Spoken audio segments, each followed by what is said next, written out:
the Levert Experience. Oh, they all coming today. Okay, perfect. Yes, at 9. Yeah, we'll have another special guest coming here soon. He's an author and an athlete. Who picked him? Who put him up? Who said he coming on? you did, sir. Who At is least it? that's what. Let me get his name together because I don't want to mess up. We did one of our first shows with Levert back in either 88 or 87 or 88 in Cleveland. And it was a night that Lan Tolliver got shot. He was on the radio there. Wow. We opened up with it was us. Who was Levert, us? Blake and Hines, Levert, and we opened up for Roy Ayers. Is that right? So you can. Lathers. Our next special guest is going to be Isaac Jean Paul. He's an author and an athlete. Did you see? He's not an author. He's an athlete. Yeah. Okay, sir. He introduced himself to me. That I mean. Okay, now, Big Fred. Yeah, but he's a Paralympic. Okay, sir. I am an established author and professional track and field athlete.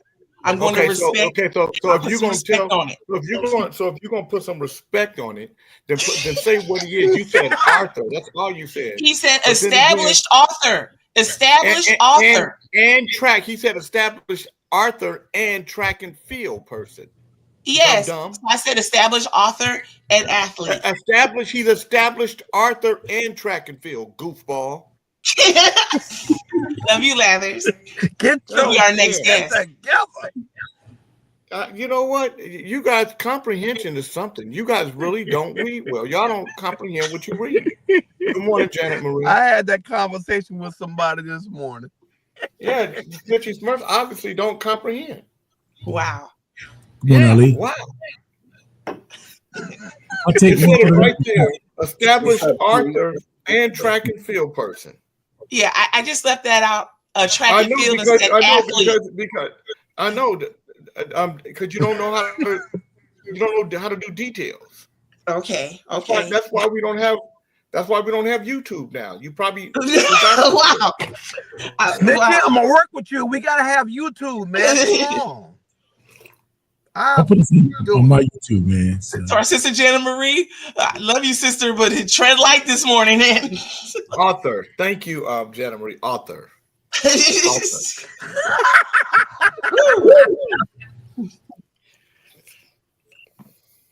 Well, I'm going to go establish myself backstage. We have less than a minute.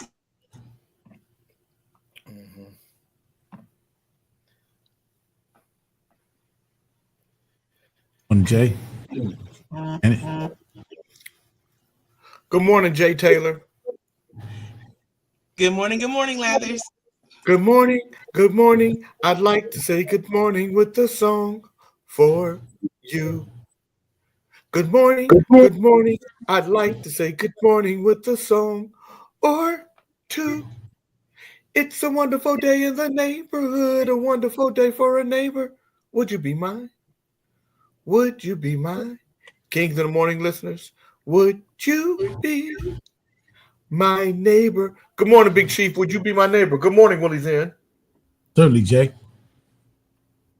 Good morning, Ali. Would you be my neighbor? Sure, Pop. Let me drive the cars, man. I'll get them clean for you.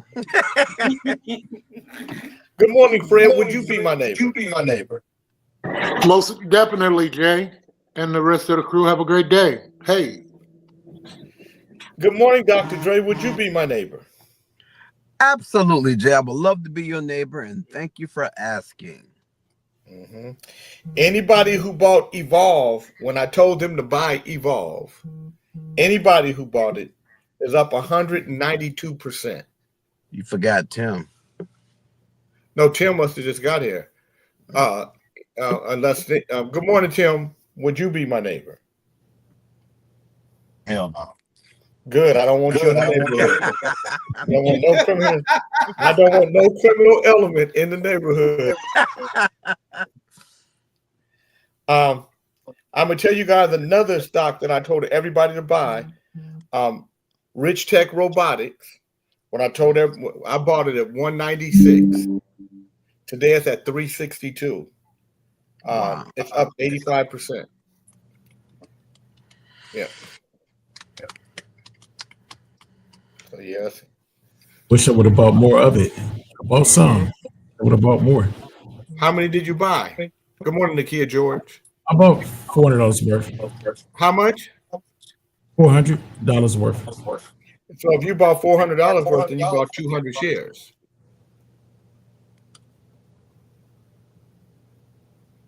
Hello? Yeah. So nigga, why you didn't say 200 shares? Yeah, nigga, say 200 shares. I wish I bought more. I don't have my Android phone with all that's on there, so I don't want to lie and say, oh, me. So I just tell them how I bought.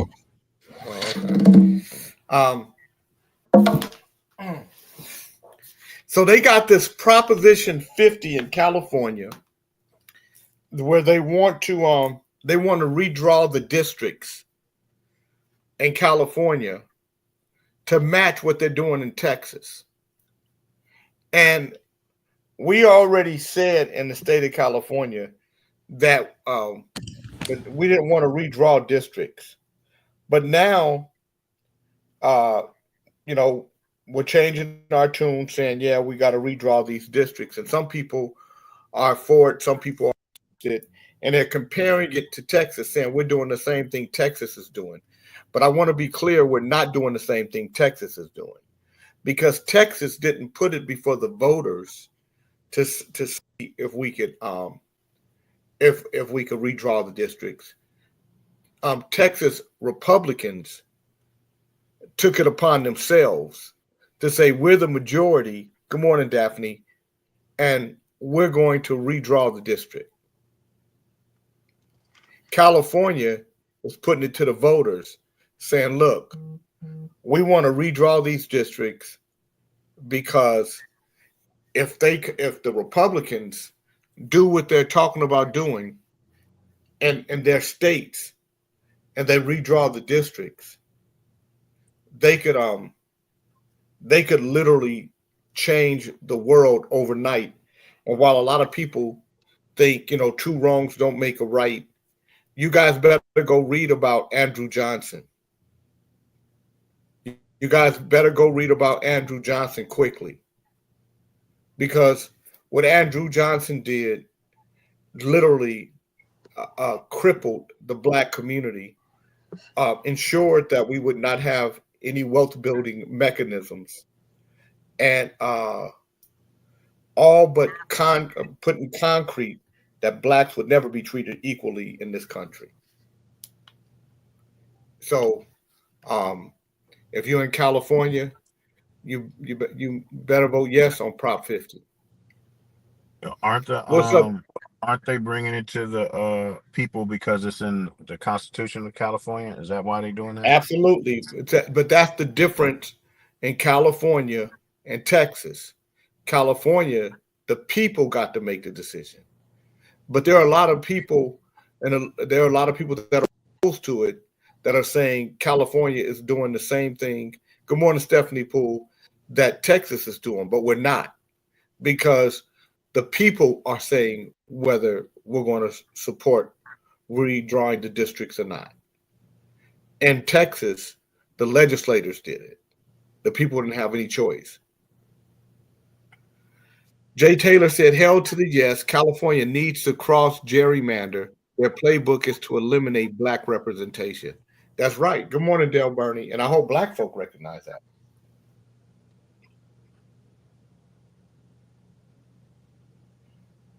Donald Trump don't like Black women.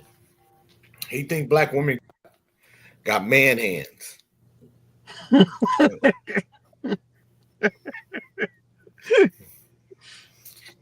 I was dating this Black woman once, and I went to grab her hand, and it was bigger than mine. And I said, why do you have these man hands? Why are your hands so big? I was looking for an Adam's apple. Damn. And then I went to go lick her, and I said, hello, hello, hello, hello. Down there. Damn.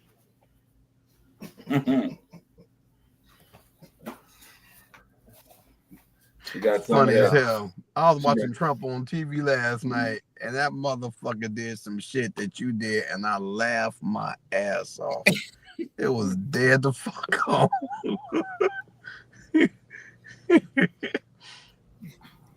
Donald Trump has single-handedly changed the way the presidency is seen. It won't never be the same. And do you guys realize that Donald Trump never ran for any office before the presidency? Yeah. But everybody was telling us that he was going to change democracy. They was telling us that. Mm-hmm. Yeah. People didn't believe it. Yeah. What he did was show how fragile our democracy is. That's what he did. Yes. That part. Well, yes. And I'm gonna tell you why. Because the people and the two parties were so arrogant and so egotistical that they believed that the American people would stay gullible to their shenanigans. And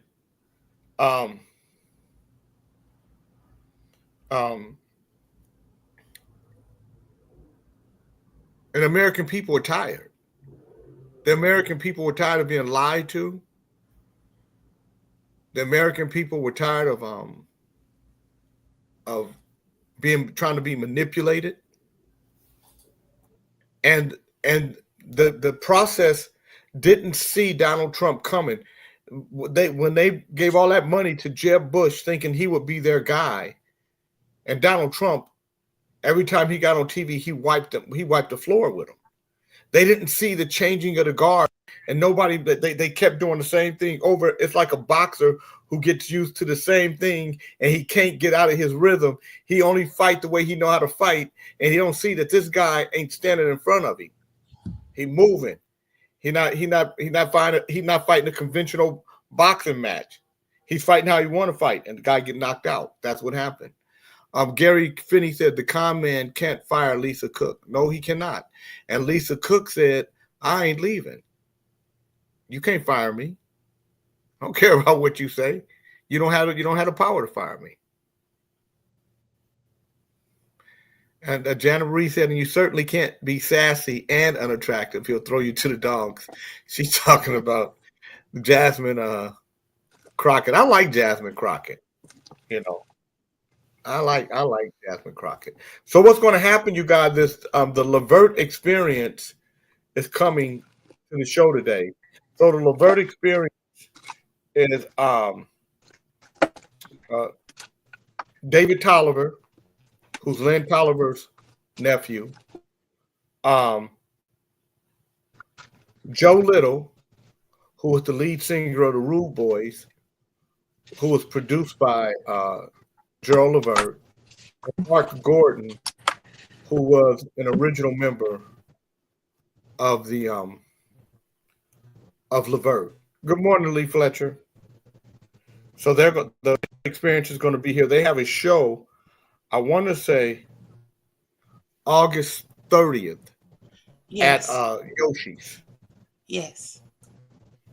Because it will be good to work together. So I'm thinking about, when I have some slob like Pritzker criticizing us before we even go there, I made the statement that next should be Chicago, because as you all know, Chicago is a killing field right now. And they don't acknowledge it. And they say, we don't need him. Freedom. He's a dictator. A lot of people are saying maybe we like a dictator. I don't like a dictator. I'm not a dictator. I'm a man with great common sense, and I'm a smart person. And when I see what's happening to our cities, and then you send in troops, instead of being praised, they're saying you're trying to take over the republic. These people are sick. So, Dre, I don't know if you saw, he had on makeup. A lot of people saying he wants to be in the transgenders when he's not president. Good morning, JoJo Red. So if you want to If you want to have him and a transgender, I can set it up. I think he might be a great band member. Did he get mad because of the transgender? People sit out the election. Quite frankly, we better wake up and fix this in midterm by exercising our political power. Yeah, you're right. You're right. We better wake up. Who's making? Who's got the noise? Who's got the? Hey, Mike, you hear a horn? Yeah. Is that a horn you hear? Okay, wait Yeah. a minute. That's the port. Good morning, Jay. Roll up this window. Good morning. It's not me. I know it's not you. A police officer came to my house and asked me where was I between 5 and 6, and he got irritated when I said kindergarten. That's what I posted today. Well, OJA ain't here to laugh with you, so I don't know. It's kind of dry here. Well, that's okay. Everybody laughed. Let me tell you, 33 people responded to it. Of the 33, 24 laughed. So about 75% laughed. That's that groupie section, you famous guy. YouTube complacency entered the green room. Add to studio. Who was that? It's Howard. Come on. He'll be here. There he So is. are we on YouTube now? You've been on YouTube. On her job. She's on her job. He got his cape on. Are we on YouTube now? No. King Chief has made certain that we're on YouTube through his end. Oh, well, that's which lovely. is very kind of him. Yes, that's why I call Chief, myself. what's going on? YouTube. Why are we? What's happening with us? Huh? You had a question for me, Lathers? Yeah, why Well, Jay, it's not a. For the same reason. That's the question. There you go. Because we had things that we're doing, Lathers, if you recall. Well, why is Chief on YouTube? Because he doesn't have the same challenges we have, Lathers. I don't mean. So why don't you get with Chief to fix ours? Okay, so ours isn't broken. There's things we need to do. Yes, Chief, yes, Lathers. Chief, would you help her get this right? Oh my I tried, Jay. Evidently, her prostate ain't working right. That's like me. That's like me showing up with an awl stuck in my eye, and I'll say nothing wrong with me. It's all fine. Pull Keep it your out calm, and Tweety stick it in the bird. other eye, Howard. I just have something stuck in my eye. But hey, Jay, just believe everything is okay because you're being told. It's yeah, I can't. Yeah, I don't go for that. First off, stay calm, thank you, Tweety. Lathers. Stay calm, Tweety.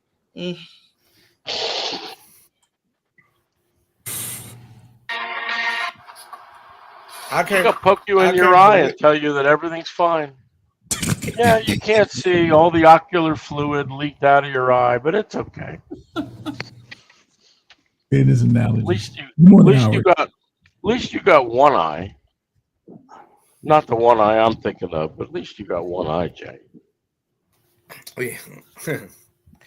Howard, you're so filthy. Howard, you know what's gonna happen? Why did you think that? You're the filthy right along with me. You're riding right along in the sidecar. No, Howard. Howard, you in the hell. Listen, it ain't no doubt about it. You're riding in the same side in the sidecar. It's all the same. Good morning, Good morning, Mr. Elias. Jay, you can't offend somebody by telling them they're going to hell when that's where they live at anyway. There's no offense to that. But I don't live in hell.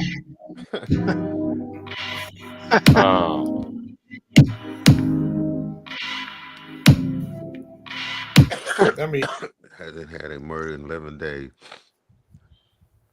Can't tell you. Good morning, brother.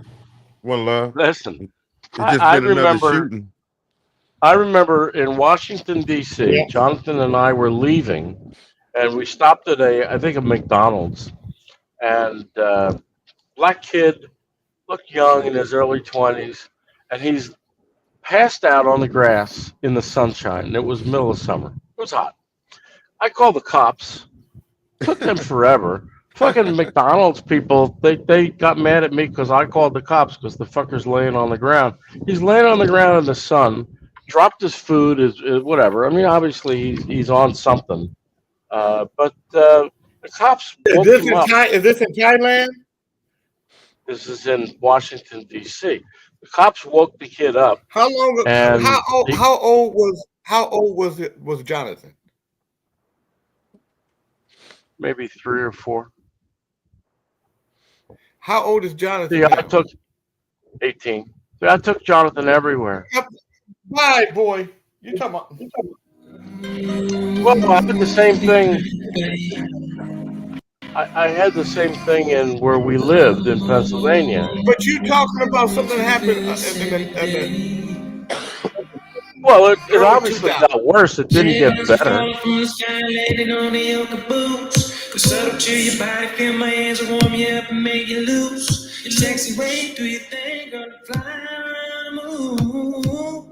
Oh, fuck me.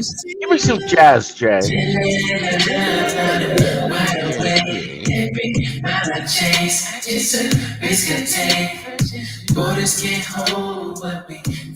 I think I'm getting Asian.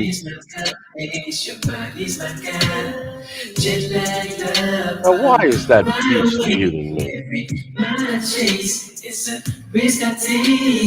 Borders can't hold what we feel inside. Girl, your love is my compass. Your body's my guide. Jet lag up, but I'm wide awake. Every mile I chase, it's a risk I take. Borders can't hold what we feel inside. Girl, your love is my compass. Your body's my guide.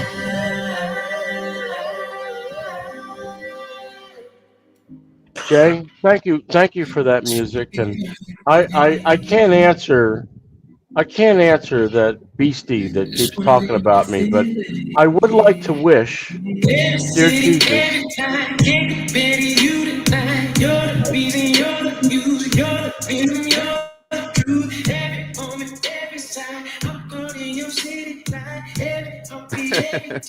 I'm not feeling that.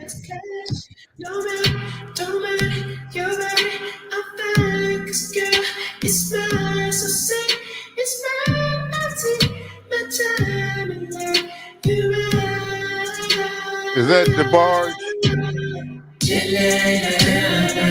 Huh? Is that DeBarge? Yeah. Little DeBarge.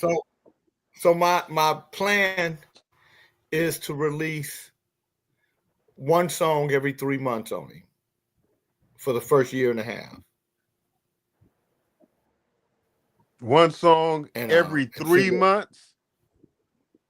Yep.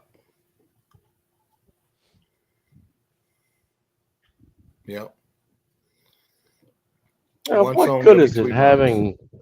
What good is it, Jay, having Big Chief's YouTube to post to, but when it doesn't show up here because he's got it so locked down?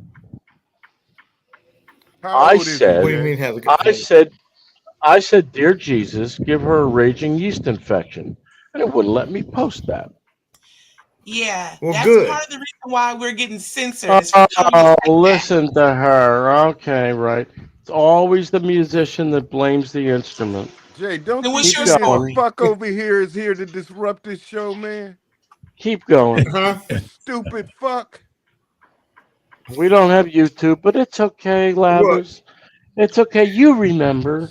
I don't know what you're supposed to remember, but you remember that you don't get the full use of your. Remember, mind your business. It is my business that you don't get the full use of StreamYard for some reason. Somebody's fucking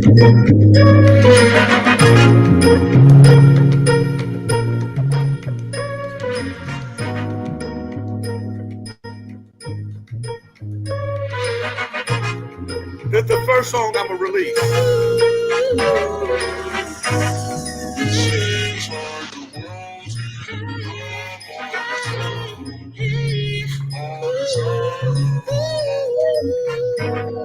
Seems like the world's giving up all the time. Thinking about you for quite a while. You're on my mind every day, every night. Every you. $60. Not Seems so satisfying to me. I was confusing, girl. Ooh, I like the way you do it. Just trying to do it. The little thing you do, you drive me crazy. I like the way you do it. And it's the smiling. It's just the way. Ooh, baby. Just one more time. On my mind every day, every night, every thought of you, baby, seems so satisfying,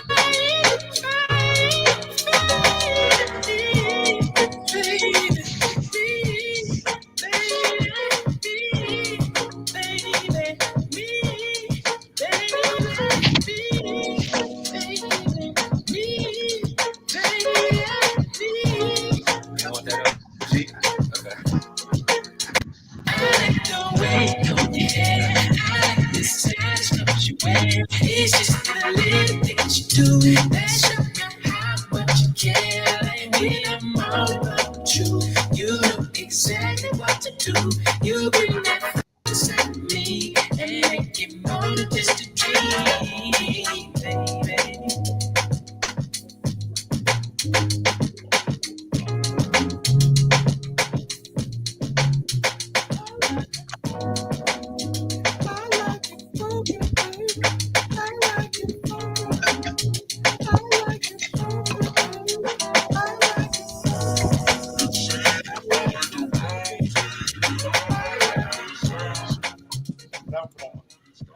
Yeah, I'm not feeling the synth voice either. You go add a rapper in there? No. Why? Because I'm not. Why would you want a rapper? You want to add a rap him in there then? Wrap him upside his head. Wrap him right upside the head. Oops upside the head. Hey, look at all the hatred in that chat room. So focused on you. Just what you And want. I haven't been able to post in weeks because somebody's fucking up real good. But you know, Lathers, you know what the deal is. You don't get full use of anything. You get to go through Big Chief. You don't get your own YouTube. No. A walking, talking lard. You're a big fat lard. That's what you are. Listen, a tub you're of a little lard. puffy. You're puffy yourself. You're far from what you used to be back in college days, playing football. You're not there anymore. How do you You've know I moved play on. football? You How have do you know I play moved football? on. How do you know I play football? Because you talk too much. Oh, really? Yes. And where did I play? You played in college, as far as I know, but you talk too much. How would I know that unless you said it? I didn't make it up. You all up in my files and shit. I'm not up in anything. You said shut it. the fuck up. You you said got, the fucking whatever, man. You got missing teeth and loose lips. A bad combination.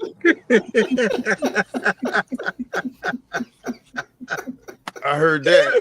Long as I got a lighter.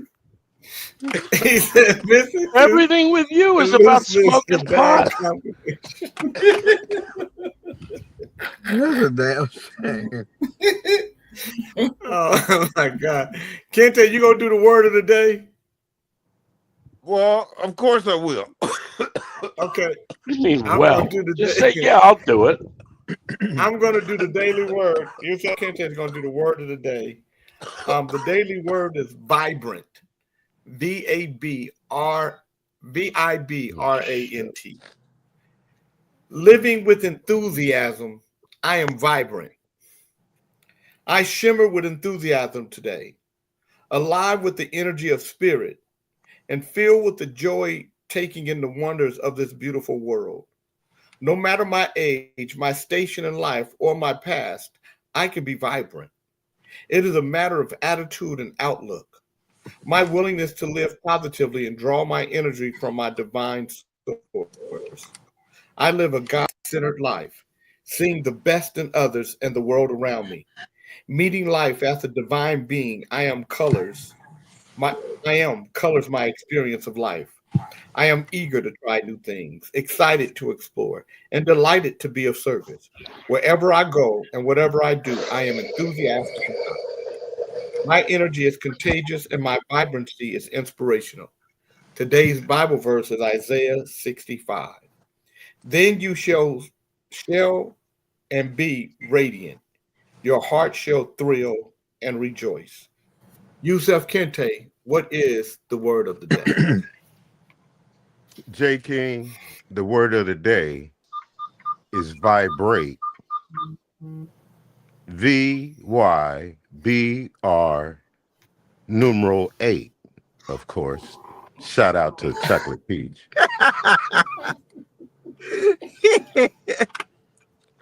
Vibrate means, I guess you would say, to just attract. So let me use that shit in a motherfucking sentence. English sentence, that is. Fucked up language and shit. No matter what I do, I vibrate.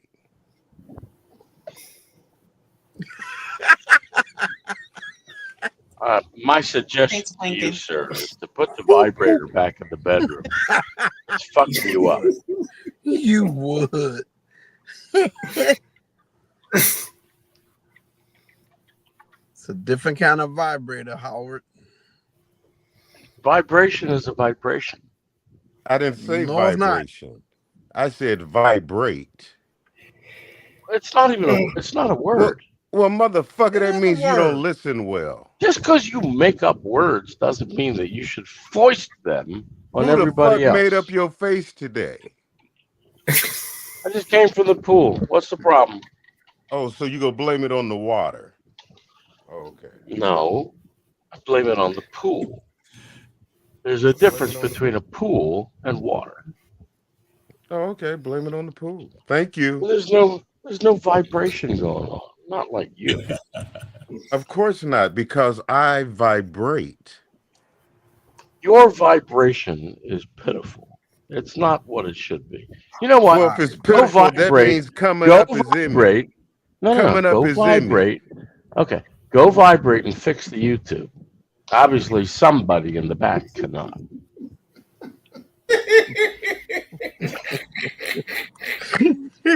But hey, Lathers, you know the reason why we can't have nice things.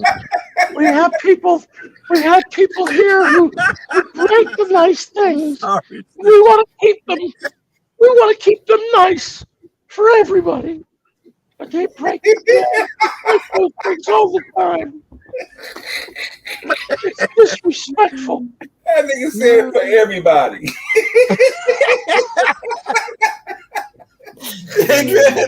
And then he said, Lazarus. Yeah, Lathers, we can't have nice things. You can't have your own YouTube. We can't do that. Because we got somebody here that breaks everything. It's not my fault. I'm not doing anything, but it's still not my fault. I'd be on the phone with support, but I just can't bring myself to do it. Okay, nigga, shut up now. You overboard. Yeah. I agree with her. Here's the all of you. I share my second coffee of the day. Be I didn't cool, wake up Tweedledee. until you did, JK. Are those French fries behind you, Ali? Those are Yeah, French these are toast, ain't it? these are eggplant fries. Oh damn! Oh, I didn't know you could do that. I don't want the recipe. I love eggplant. And now, so when did you sell your house to Fred? Okay. I didn't sell my house to Fred. I got that was an Airbnb for me. Chief bought it and That sold it to Fred. motherfucker know goddamn well we roommates. We got we After got me and Janet Marie did our thing, he sold it. I don't even think your wife, Fred, is a roommate. I got a fucking bipolar roommate. You can't believe you'd call anybody bipolar.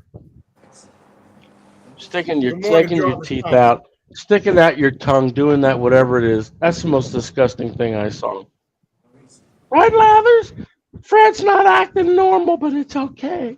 We don't have YouTube.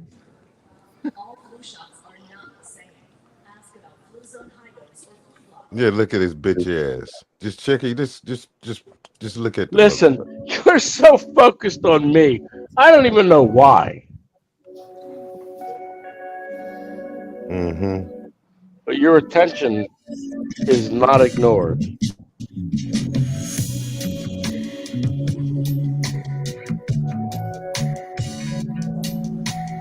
I like that. Who gives a fuck about what you like? You do. You hang on my every word. Oh. Don't worry about it, Janet Marie. I got you, girl. I'll help you break the chains. You so love to lie, so you can't believe. Time is here for you, love. Cherish your life. You might never be loved where you need to be loved. Oh. Can't see that I'm loved. Wait a minute. That breaks my heart. That lucky. Might not ever be loved where you need to be loved. I've been broken before. Can't you see that I'm loved? Life is a song, and you are the key. Lyrics can't change. Your heart speaks to me, yeah. And I'm so sorry. He's not looking, Janet Marie. I keep you safe and warm. Cover you with so much. This is Lucky Witherspoon, I know it. Don't need adversity. You see more than you think. So repeat after me. I need love. You might never be loved where you need to be loved. You can't see that I'm loved. That breaks my heart. You might not ever be loved where you need to be loved. I've been broken before.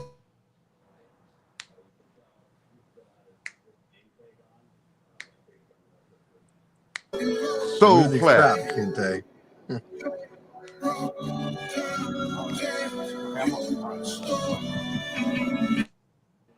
I'm already there, man. You can't take me away from where I vibrate, man. Don't you know that shit?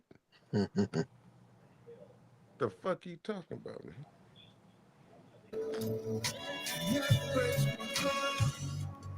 That's Lucky Witherspoon. Snitchy, I don't need you flaring up your prostate on me. I don't need you to put me on mute. I always trying to pull your prostate out.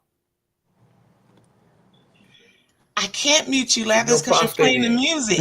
Pull it out when you're amongst the girls. When you're amongst the guys, keep your prostate in. We got enough prostates on the show. We don't need your prostate.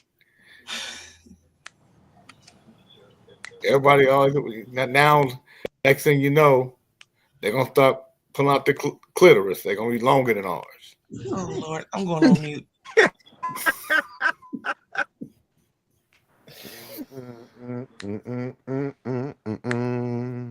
That's bad, huh? That breaks my heart. Lucky, Jay. Huh? What's the name of this song by Lucky? I Am Love.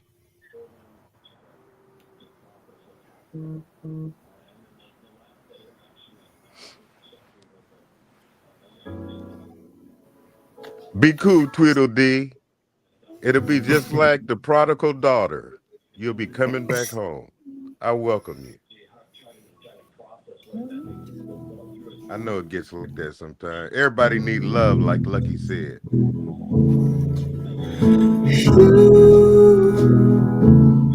Stay strong.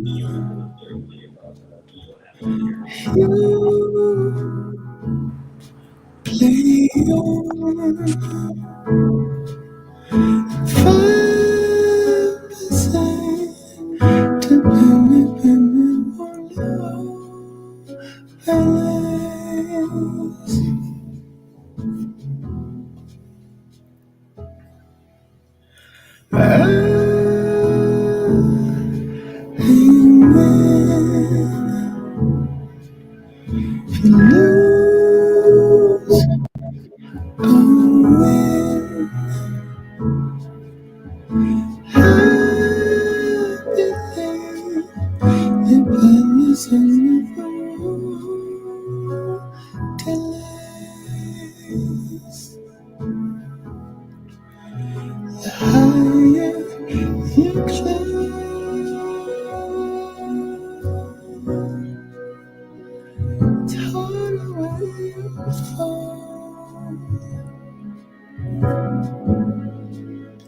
Say love is blind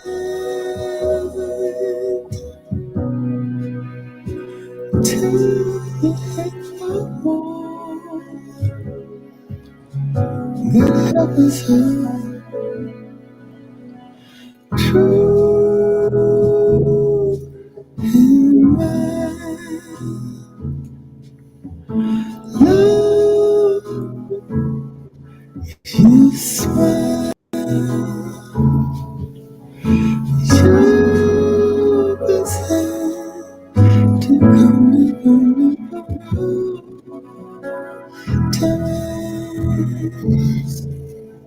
Good morning, Vertical.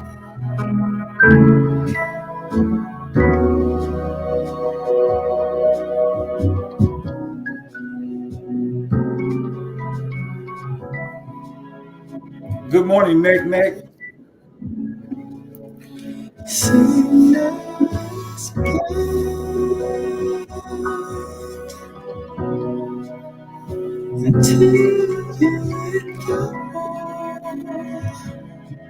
Nick Ray Robinson.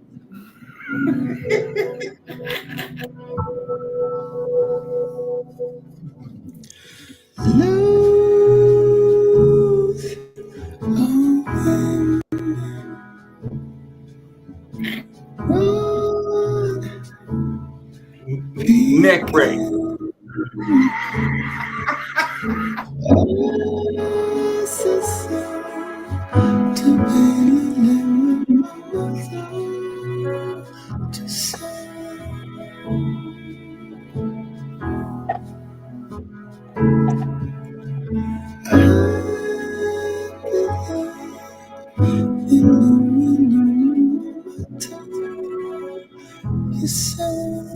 Nope.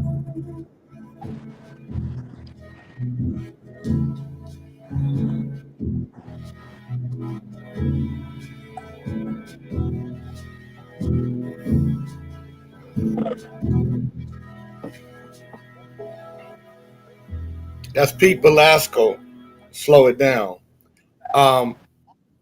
Shedeur Sanders, in his last game, that preseason game, was sacked 5 times. He had 3 passes caught for 14 yards. And some people are saying that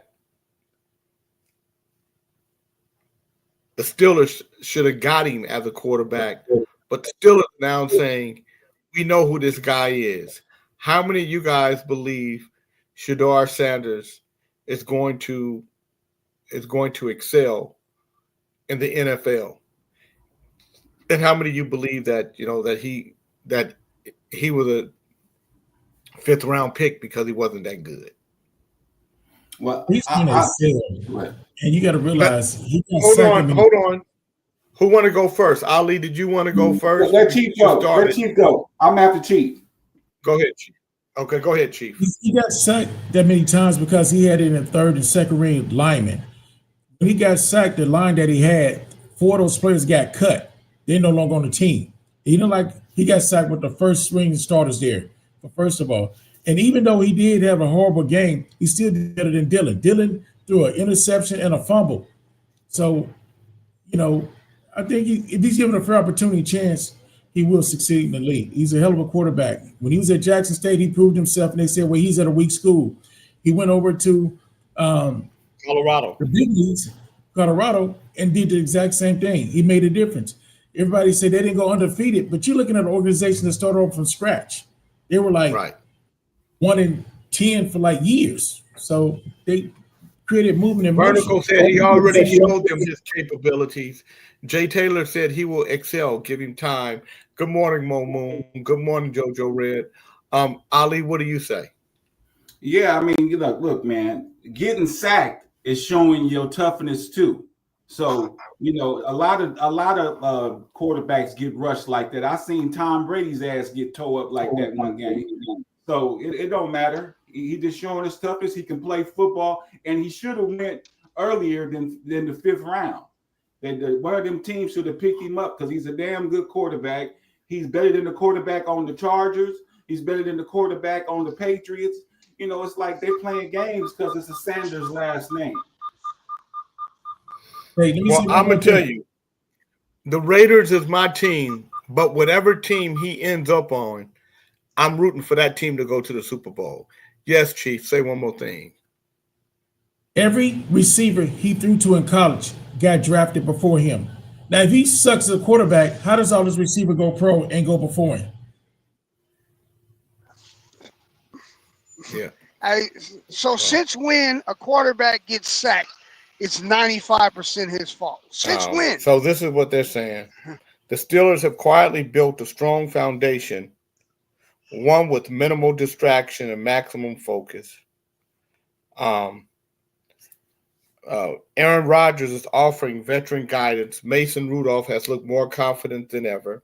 And rookie Will Howard is showing signs he could be a contributor in the near future. There's no quarterback controversy, no noise, just competition, development, and cohesion. This is exactly the environment the Steelers envisioned, even if fans didn't see it at first. The offseason moves were bold, the draft choices unconventional, but now the plan is starting to make sense. By passing on Sanders, the Steelers avoided the media circus currently unfolding in Cleveland. Instead of becoming a storyline, they're preparing for a season with clarity and control. So they're saying that the Steelers are saying that drafting Sanders, and probably a lot of teams are saying that drafting Sanders would have brought a media circus that a lot of football teams don't have because they didn't draft him, and they drafted for football. What do you guys say to that? I think that's some bullshit too, because Rodgers brought a lot of media to the goddamn Steelers because they don't think his ass is gonna hold up. So by them just saying that is some bullshit. Yeah.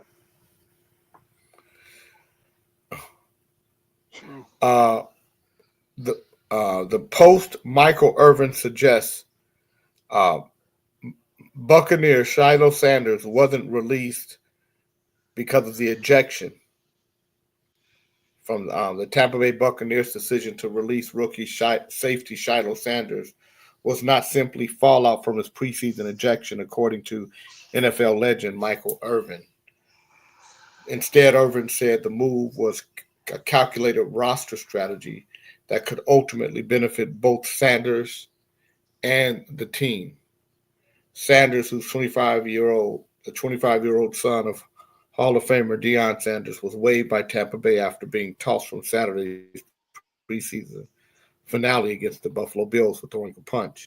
Head coach Todd Bowles called the ejections inexcusable. The coach emphasized that a young player must learn quickly that such action will not be tolerated. Did you guys know that he was a 6-year college student? No, I didn't know that. Yeah. What do you do? Still, Irvin pushed back on the idea that the release was punishment for the incident. Speaking on his show, he explained that the Buccaneers cut Sanders early in the process to slip him through waivers. That way, other teams will focus on veteran roster cuts. In Irvin's view, this gives Tampa Bay a better chance to re-sign Sanders to the practice squad. When Coach Bowles cut him, it sends a message to the locker room. You can't have that over there. But when you get a young player like this, it's best to cut him early like that. You cut him early because today and tomorrow, everybody will be cutting players and a lot of veteran players. So that the teams out here won't claim him off waivers because they know a rush of veteran players are going to be coming. So he can still have a shot at the Buccaneers. Good morning, Christy Graham. Listen, Cleveland ain't gonna do shit without Sanders. Flacco's ass gonna go down in the first 3 weeks. They gonna tear his ass up, and boy is gonna go out, and then they gonna get rid of Sanders, wishing they kept him. See that they stupid. King, didn't Shiloh get picked up by Pittsburgh Steelers already? No, not that I heard. No. Anybody hear that? Nope. I ain't heard.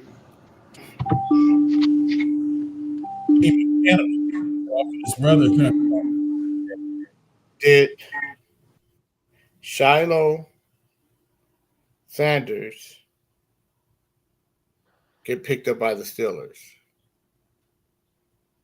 The Pittsburgh Steelers were widely viewed as a potential landing spot for Shadid. No, not Shadard.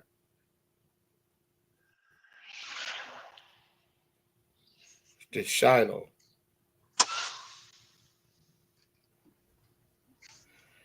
No, he's named as a landing spot, but no, they didn't pick him up. No, he ain't going. Somebody gonna pick him up. The Cowboys need to go. Bernie said Carolina has shown an interest. Vertical said they're trying to keep their daddy from coaching in the NFL. Shit, they ain't gonna take him anyway. They already mad at Sanders because he's doing good. Why they hate like that, man? They're just showing their racism all across the board in the NFL, man. If you really pay attention, it's just straight hate. He teased Jerry Jones and told him he would come to Dallas and bring Shiloh and Shador and the other young man. Then he went to the Raiders. So it's like, get out of here. You know, you can't do that with certain people without recourse, man. You know, if you hit somebody, you're going to lick coming back. Yeah, I think the shit is rigged. How can a great football player like Shador Sanders not be picked up? This shit is rigged. They don't want nobody to play for real. You got to realize, who runs the NFL? Who's the head guy? I don't know if you think about it, motherfucker Jerry Jones, sorry ass. It's supposed to be Roger Goodell. And Roger Goodell's nephew used to play for Deion when he was at Jackson State. So there's some hatred there. Yeah, Roger Goodell, he's strange too. Isn't Roger? And so he played at Jackson State. Wasn't Jackson State at HBCU? Yeah, Roger Goodell's nephew played for Deion when he's at Jackson State. Is he black? Nope. It's an HBCU. Yeah. Oh. Berkeley Black College. So maybe he's. I'm not sure, but I think that's the young man that dropped the ball that made us lose the championship, and everybody blamed him as tight end. I'm not sure, but I'm almost positive it had something to do with that.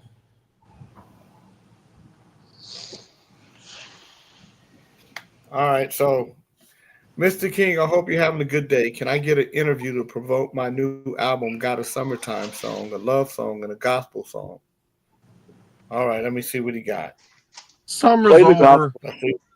Play the gospel.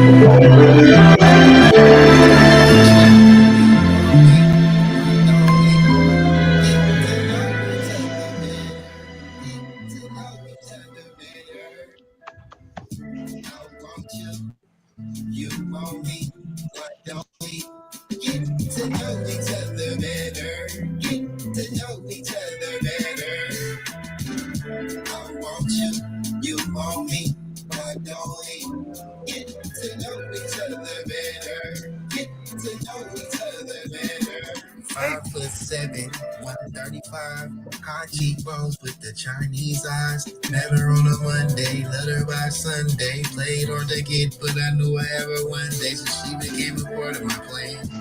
At first the plan was just a smash and dang. You're something special in your beautiful Zach. Me feel like Roger Troutman singing, I wanna be your man.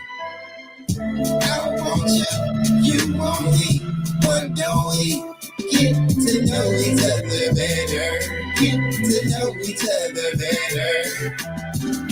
I want you, you want me, but don't we get to know each other better? Get to know each other better. Sitting in prison, had a vision of you. Down to the socks I drew. You're beautiful, feeling like deja vu. Soon as I lay my eyes on you, God smiled on me and he shined on you. You shopping, I was work selling some shoes. Fresh out, who would've knew the dreams come true? You want me like I want you. I want you, you want me, but don't we get to know each other better? Get to know each other better. I want you, you want me, but don't we get to know each other better? Get to know each other better. Computer, I can't get you off my mind. You keep hitting hearts and likes, dropping comments on my line. I'm in your inbox, in my line. I'm in your inbox with hard eyes. Why don't we link up sometime? 'Cause I can't get you off my mind. I want you, you want me, but don't we get to know each other? I see you moving over there, Ali. That shit banging.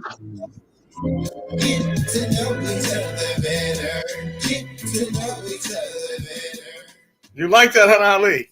Yeah, that motherfucker bad, man. He got that Devin the Dude sound.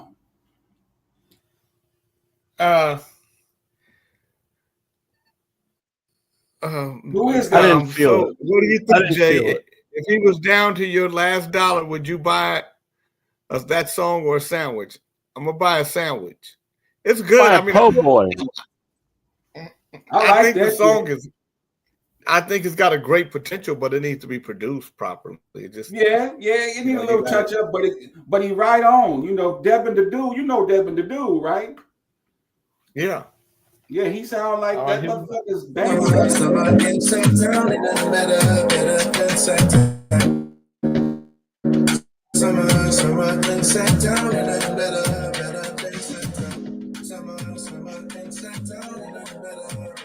See, I don't know where these guys are getting this music from. A lot of these guys are getting music from these where they're buying beats, but they don't own them. That's a damn shame. So I don't know if they're making the music. I gotta. Let's hear the gospel. Let's hear the gospel song. One producer that would sell tracks for $1. Here's the gospel song.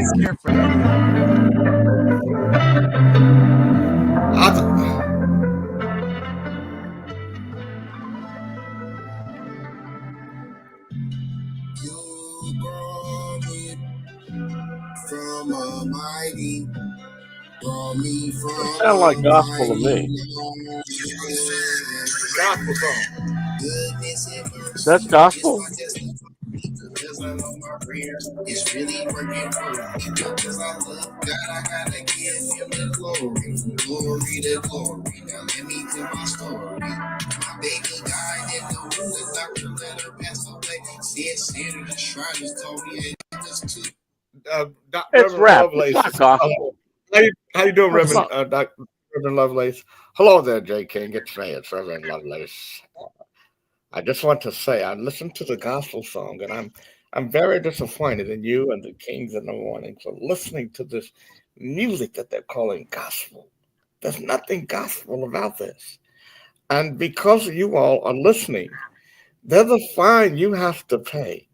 You see, you stepped outside, and I hate to say this, but you stepped outside of the realm of God. And the only way you can get back, and Dr. J, I'm speaking to you in particular, because of you and the things you do with the girls that used to be boys. Okay?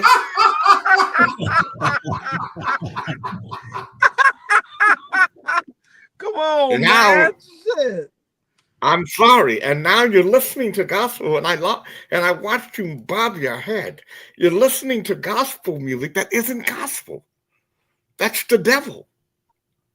And I'm going to ask you and J. King for being the ringleader here, J. King. You're going to hell. You've got power here. And everyone knows that Howard is Satan incarnate. But he's not. Who the fuck is? I'm going to save souls today on Kings in the Morning. I'm going to save souls today. Dr. Love is going to offer a one-time offer. This is only going to happen this one time. I'm going to give you a salvation card. It's like a get out of jail free card. It's a salvation card for $1,000 in a time. Right now, go to Cash App, $ love, LOVELUV. Pastor, PASTOR, LOVELUV. $1,000. And it's going to buy you the salvation you need. If you don't do it, Dre, you in particular, because of your propensity to fall in love with these girls who were once boys. And love can save you. I'm in the garden with the Lord all the time. I can take your case to him, and I can get that dirty love out of your system. Oh my God.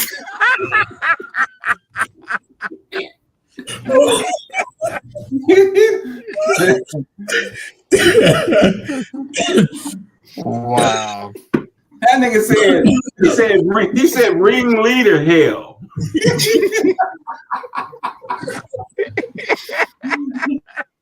And get that dirty love out of your system. Goodness.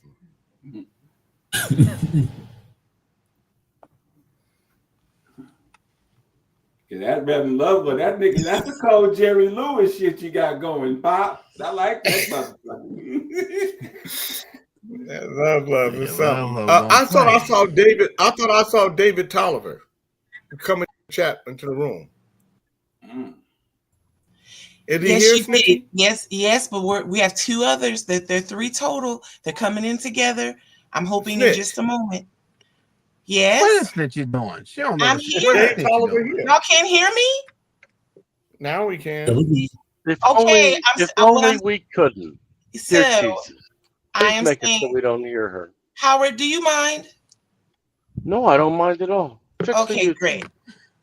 So this comes at a great time. I need 3 chairs. Howard, I'll take your chair, and I'll need 2 others. No, you won't.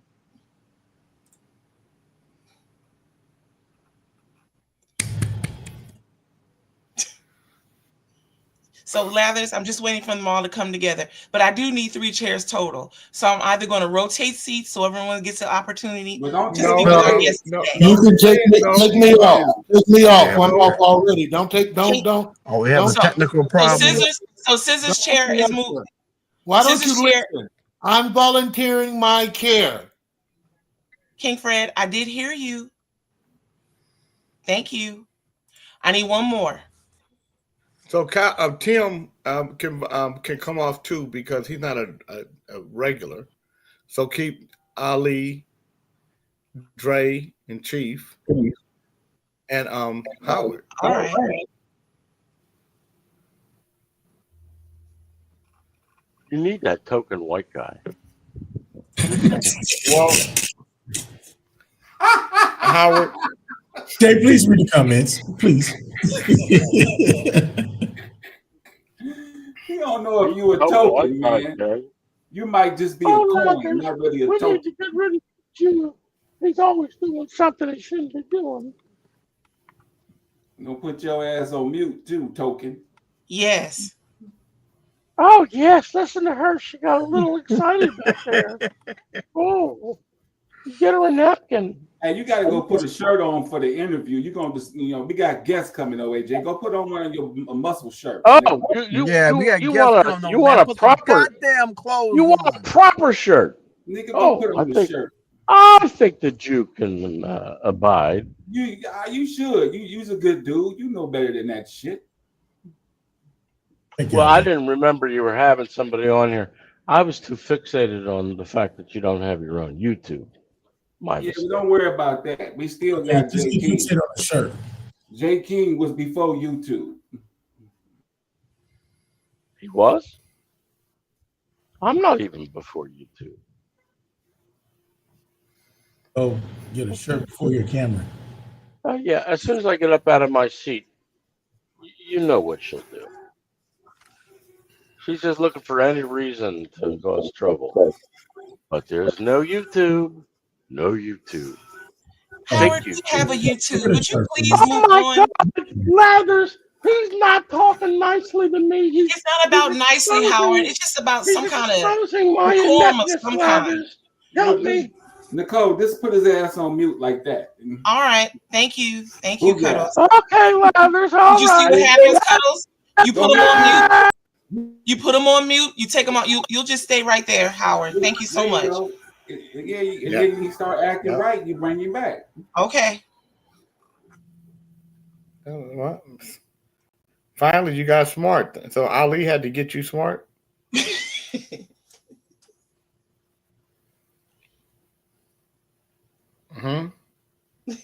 You couldn't get smart without Ali. Don't give up before the miracle.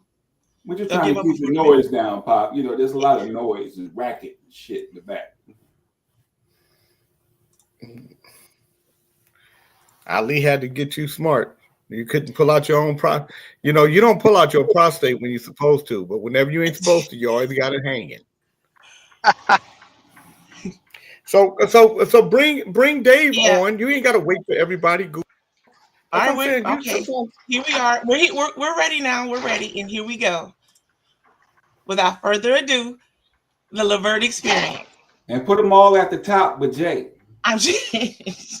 Yes, Cuddles. Thank you. Yeah, yep, will do. All right, so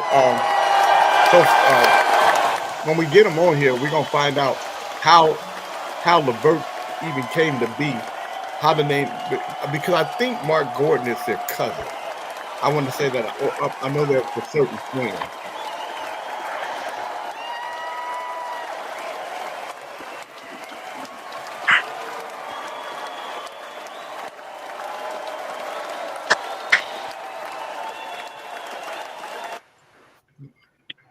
All right, let's see now. I have them here, but I don't see. Here we go. Here we go. Good morning. I see King Joe. That's wonderful. King Dave, I don't see you just yet. Really? King Mark, yes.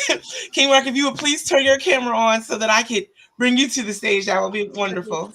I told you. Yeah, you guys gotta have. I am, but they gotta get here first, and I'm gonna do just that. Or you I wonder can help why it's me, not Cuddles. working. That would be awesome.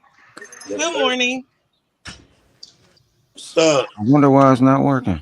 They don't. We ain't gonna tell them about the prostate. Y'all hear me? Why it's not working? Yeah, we hear you, bro. All right. Y'all can hear me though, right? Yeah, we can hear you. Can y'all see I wonder why my camera not working. It always works. I see King Joe. I see him. I gotta go out and come back in because I don't see nobody. You doesn't see anyone. Okay. I'm gonna go out and come back. I'm sorry. All right. No worries. I don't see her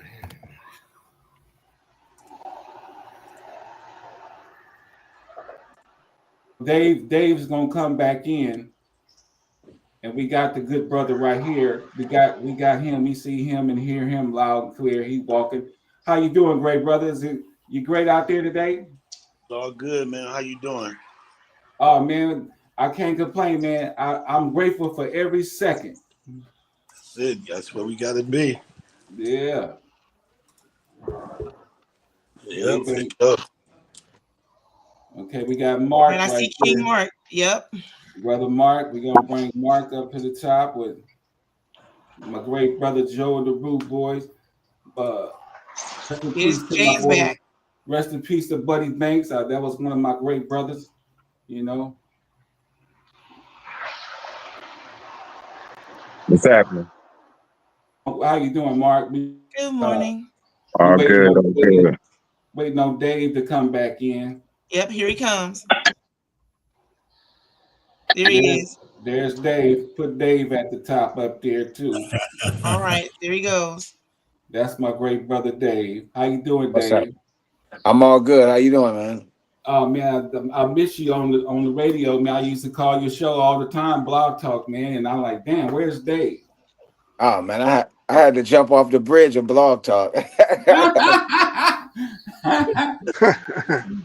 Yeah, you looking good, Dave, man. The Most High has always been with you, good brother.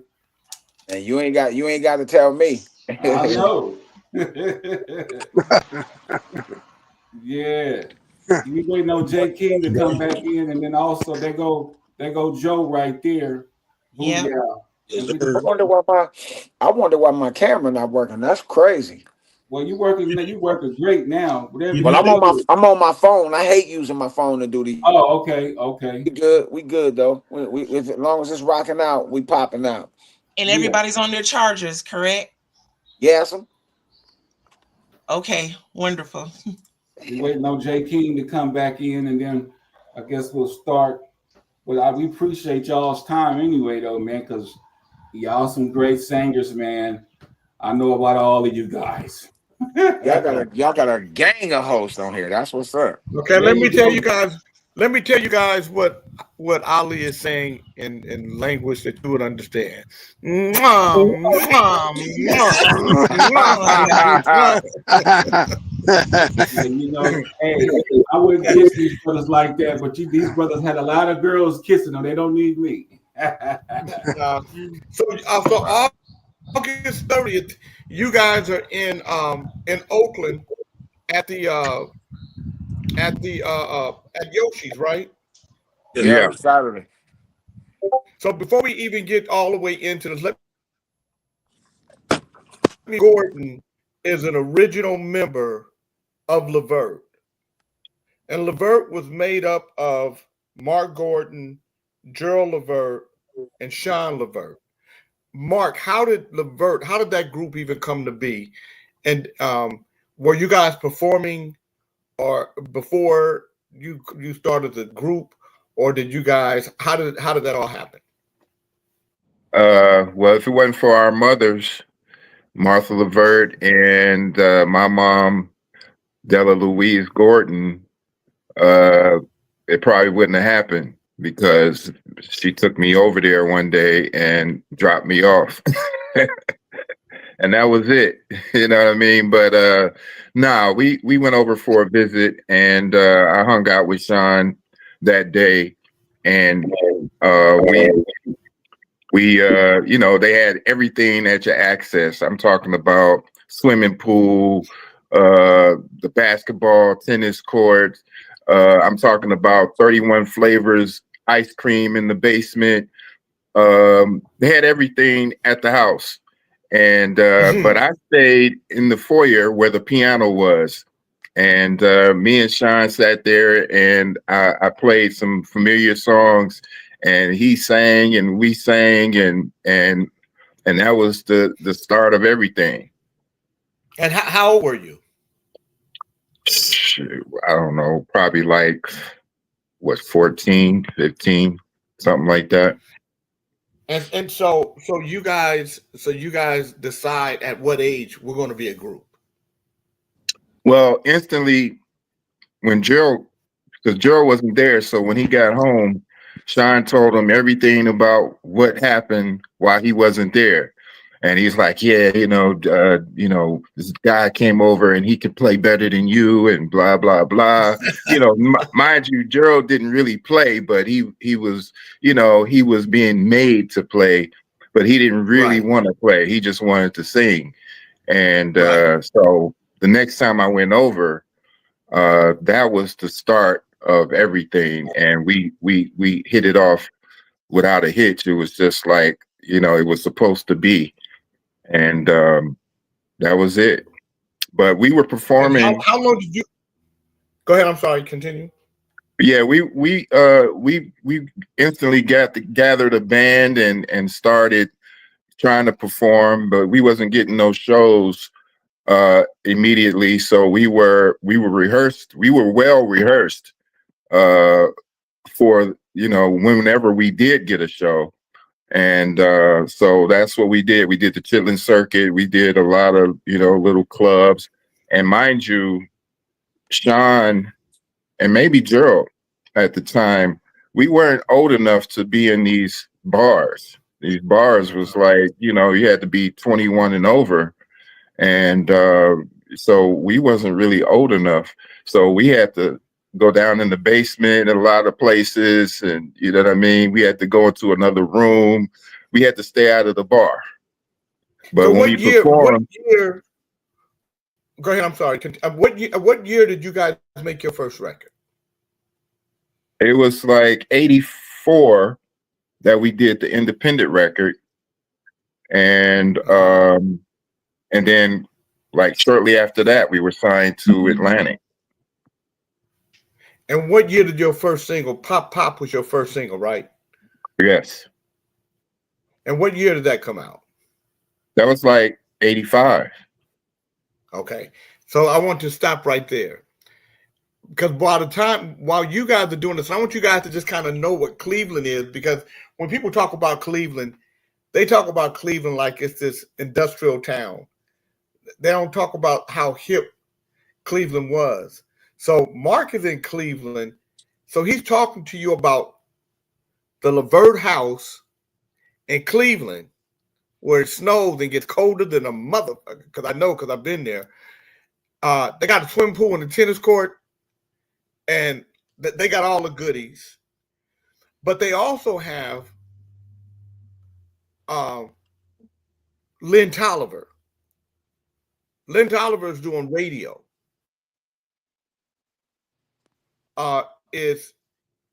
He controls the Midwest in a lot of ways. People don't know this. I don't know if people know this. When Lynn Tolliver played a record, 21 other stations played a record because Lynn Tolliver played it. So, Dave, at this time, in 1985, how are you seeing Levert? And then, because you guys come out a little while after that, Men at Large. So what's the relation there?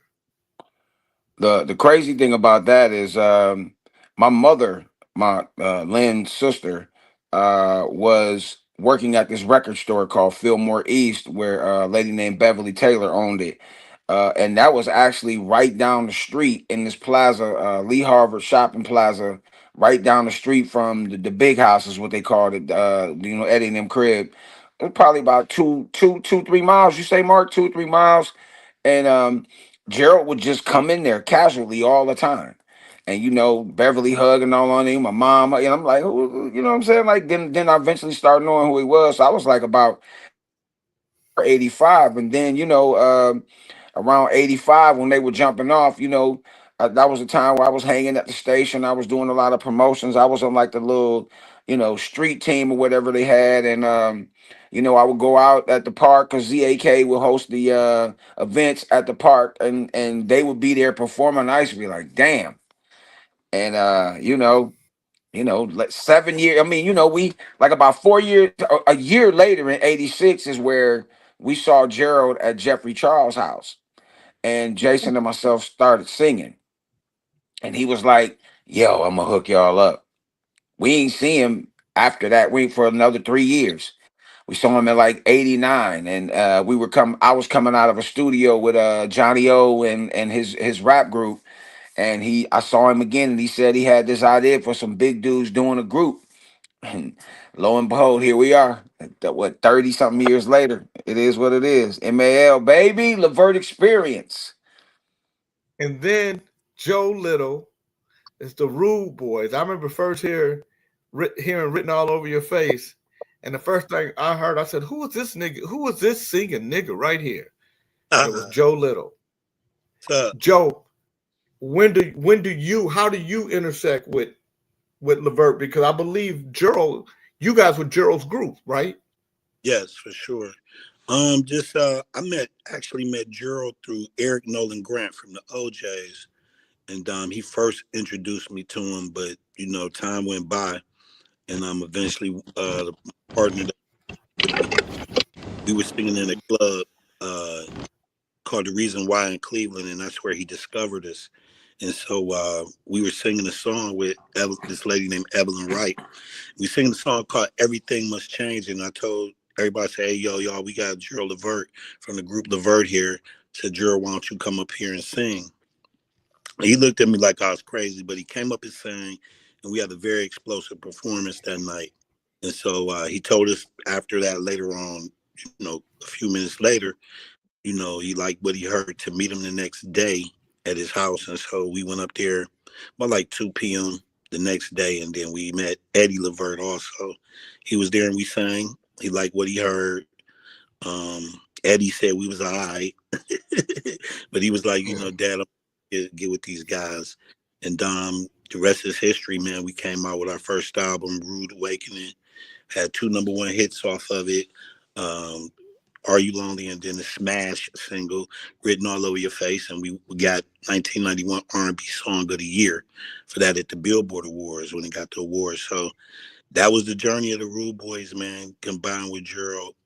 And me and Dave, I knew Dave since he was in high school. He was probably like in 11th grade, 10th, 11th grade. I used to pick him up from school sometime at Health Careers near downtown Cleveland. And he was a big time radio personality in Cleveland doing the rap show, and just wanted to be next to him because he was on the radio.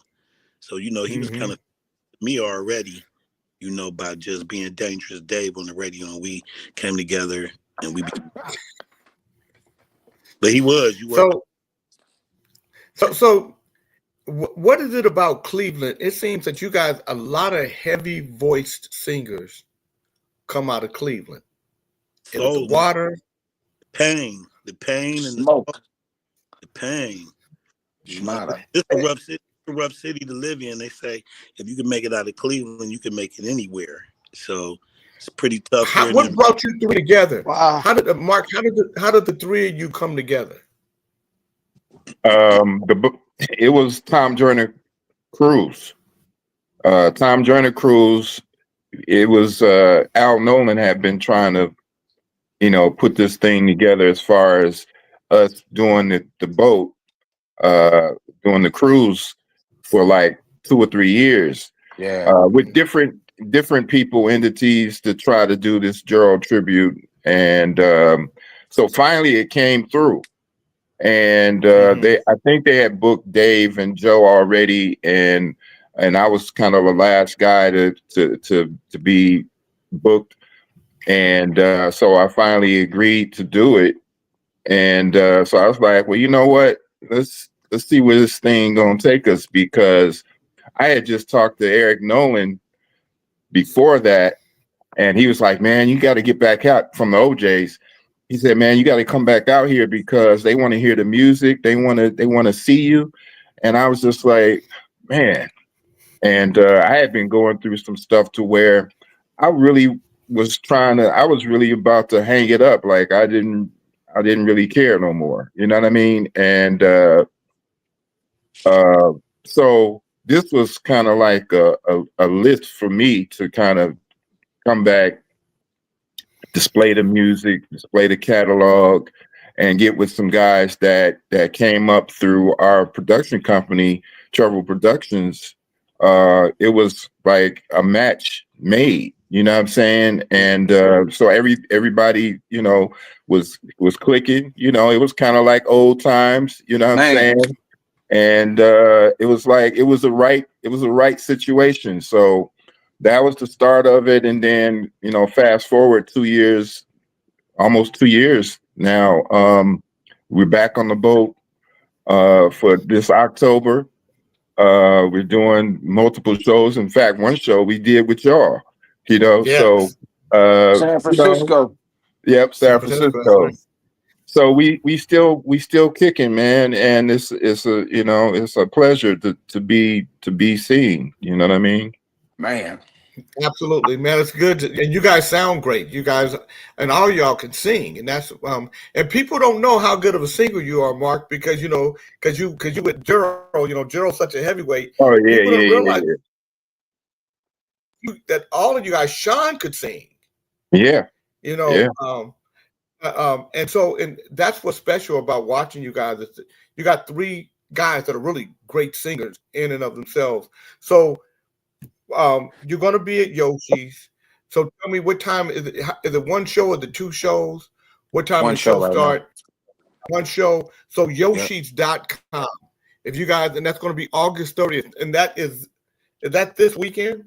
Yes, sir. Is that this Saturday? Yes, sir. it's Saturday. Saturday. You gonna come, Jay? Yeah, I'm gonna try to make it down. And yes, I am. Yoshi's, in Oakland, and Levert, the Levert Experience. You guys got to go see them. You got to check it out. It's going to be something special. Now, are you guys with a band or are you guys tracking? We banding. Yeah, Wow, it's with a bad. band. Yeah. Okay, so that's gonna really be something. If you guys haven't got your tickets, Yoshis.com. Bernard, I know you right there in Oakland. You gonna make it there? I'm thinking about it now because I didn't have nothing to do this weekend. I might go. Yeah, I'm gonna look online and see because y'all not sold out. It's almost Saturday. I better look. Yeah. It might. I Yep. mean, it's It's hard to gonna get sell tickets out. for Yoshi's. It's gonna It's sell gonna out. I sell out. already know.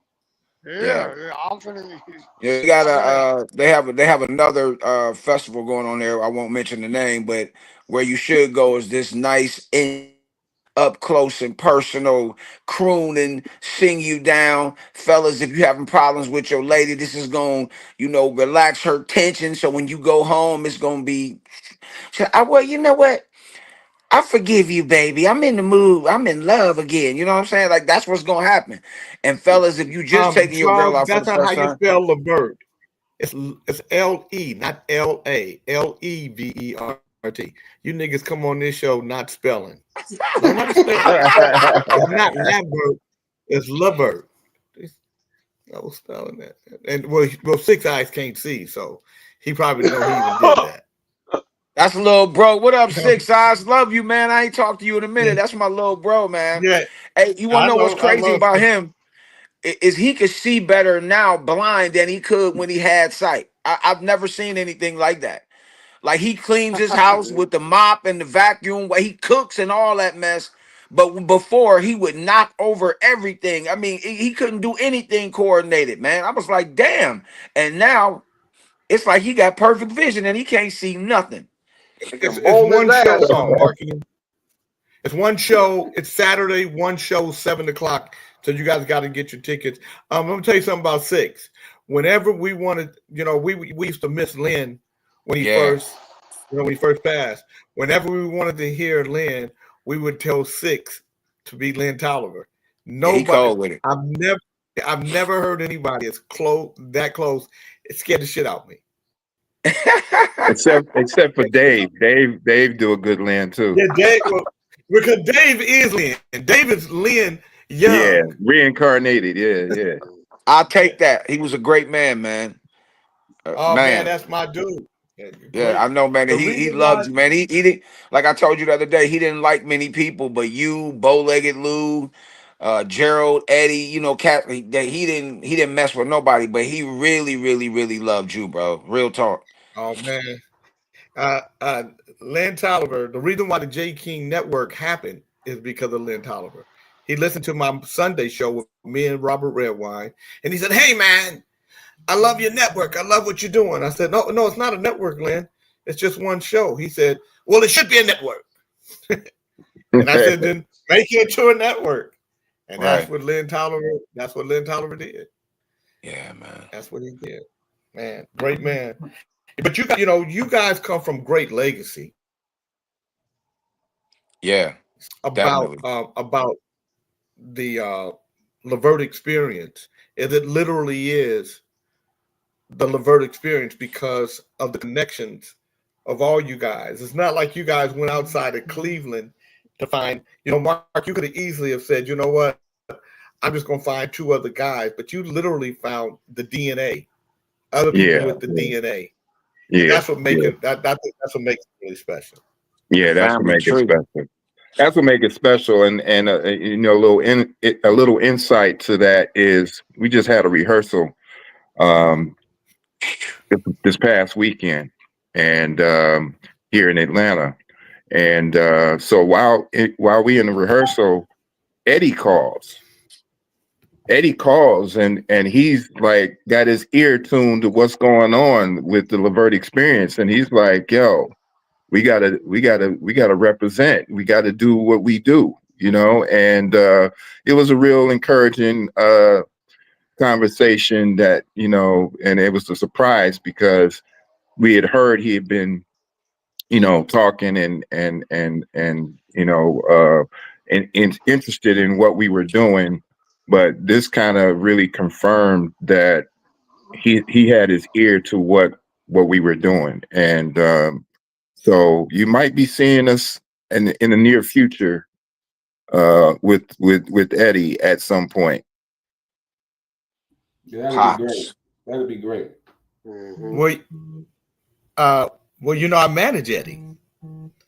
So you do? Really? Yes.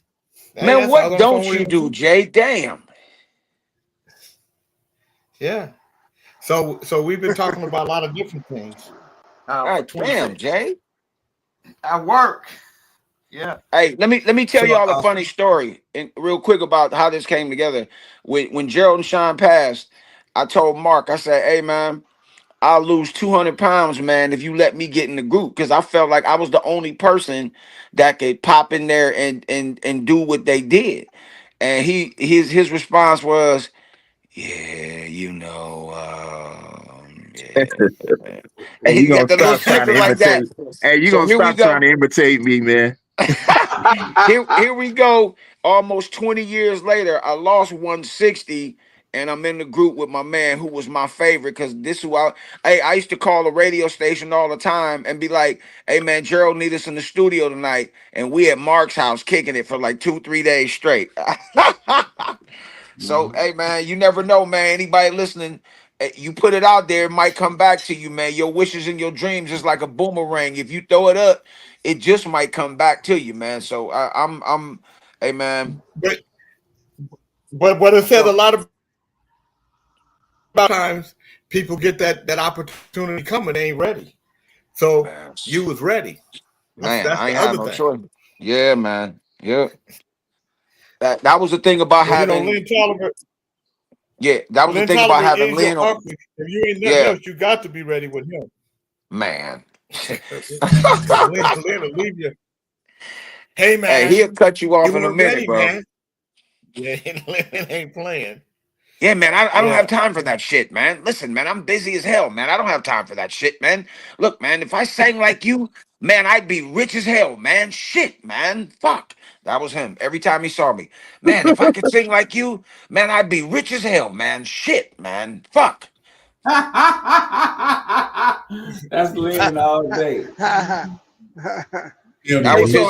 That was his. So how many? That was his. What are you guys after Yoshi's? After Yoshi's, Carolina, South and Carolina, or yeah, somewhere. South Carolina on the 5th, Atlanta on the 10th, and that one's a free show. Atlanta, y'all been asking the most out of anybody when we come in. So that's at Maple House. It's a wind down Wednesday. After the 10th, we have the 27th and 28th, which is Geechee. What's Geechee? Columbia, South Carolina, and Columbus, Georgia. And then I think after that we on cruise, October 19th through the yeah. Well, man, give him some claps. Give him the hand claps, Snitchy. Snitchy. Snitchy. No. Snitchy off her game. We gotta do it ourselves. Yeah. Yeah, we don't know where Snitchy at. Yeah, she off, man. You know, her prostate is hanging out. Oh Whoa. God. She claimed she had a prostate, y'all. I mean, Oh wow. Hey, Mark. So see, this is a show where I can come and be me. I don't have to, pull back my filter. On this show, you can say and do whatever you want on here, and I won't get in no trouble, man. I've been getting in trouble everywhere, Jay. they be mad at you, don't they? This is Man, a show right here. You got to tell the Jay On this show, Cutler, man. trouble don't exist. right, On this show, ain't no such thing. This man. is the most politically incorrect show you're gonna ever be on. I love it. You can come on this show and say wherever you want to. Listen, we got a girl with a prostate, so No. No. Good morning.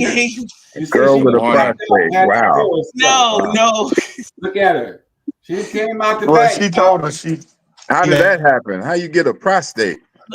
First off, it's not a male prostate. What happened was we had a discussion one day and prostate came about. And I brought up the fact, I don't know why I did it, but I tried to, contribute to the discussion that there is a female version of the male prostate. And this thing has been going on for now 2 years or so, but I'm glad you all are here. Even if it's at my expense to embarrass me right now. Bless y'all. Now we know. Why do they call you Snitchy? Because she snitches on people. And she be lying.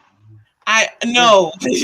So I got the name the Snitchy Smurf because there was a time, I can't call him by his nickname right now because you all are here, but there was a time that Jay would leave us after Kings in the Morning ended to say he's going to get his day started. And what would happen is these buckets, our brothers, will be cutting up and saying all manners of things. Jay would come back the next day and ask how things went. So then they would start telling all different kinds of 10 on the 2 type. And I'll be like, well, wait a minute. And so the next thing I know, somebody called me out and said, Nikki, are you being a snitch on here? And I said, well, I wouldn't call it a snitch. I'm just, basically, kind of making certain that, he has good information. So from there, I said, well, look, if y'all going to call me a snitch, I'll be the Snitchy Smurf. And that thing stuck and it's brought us here. Now, I don't know. Maybe 3 years. Maybe 3 years. Now, as it relates to her prostate,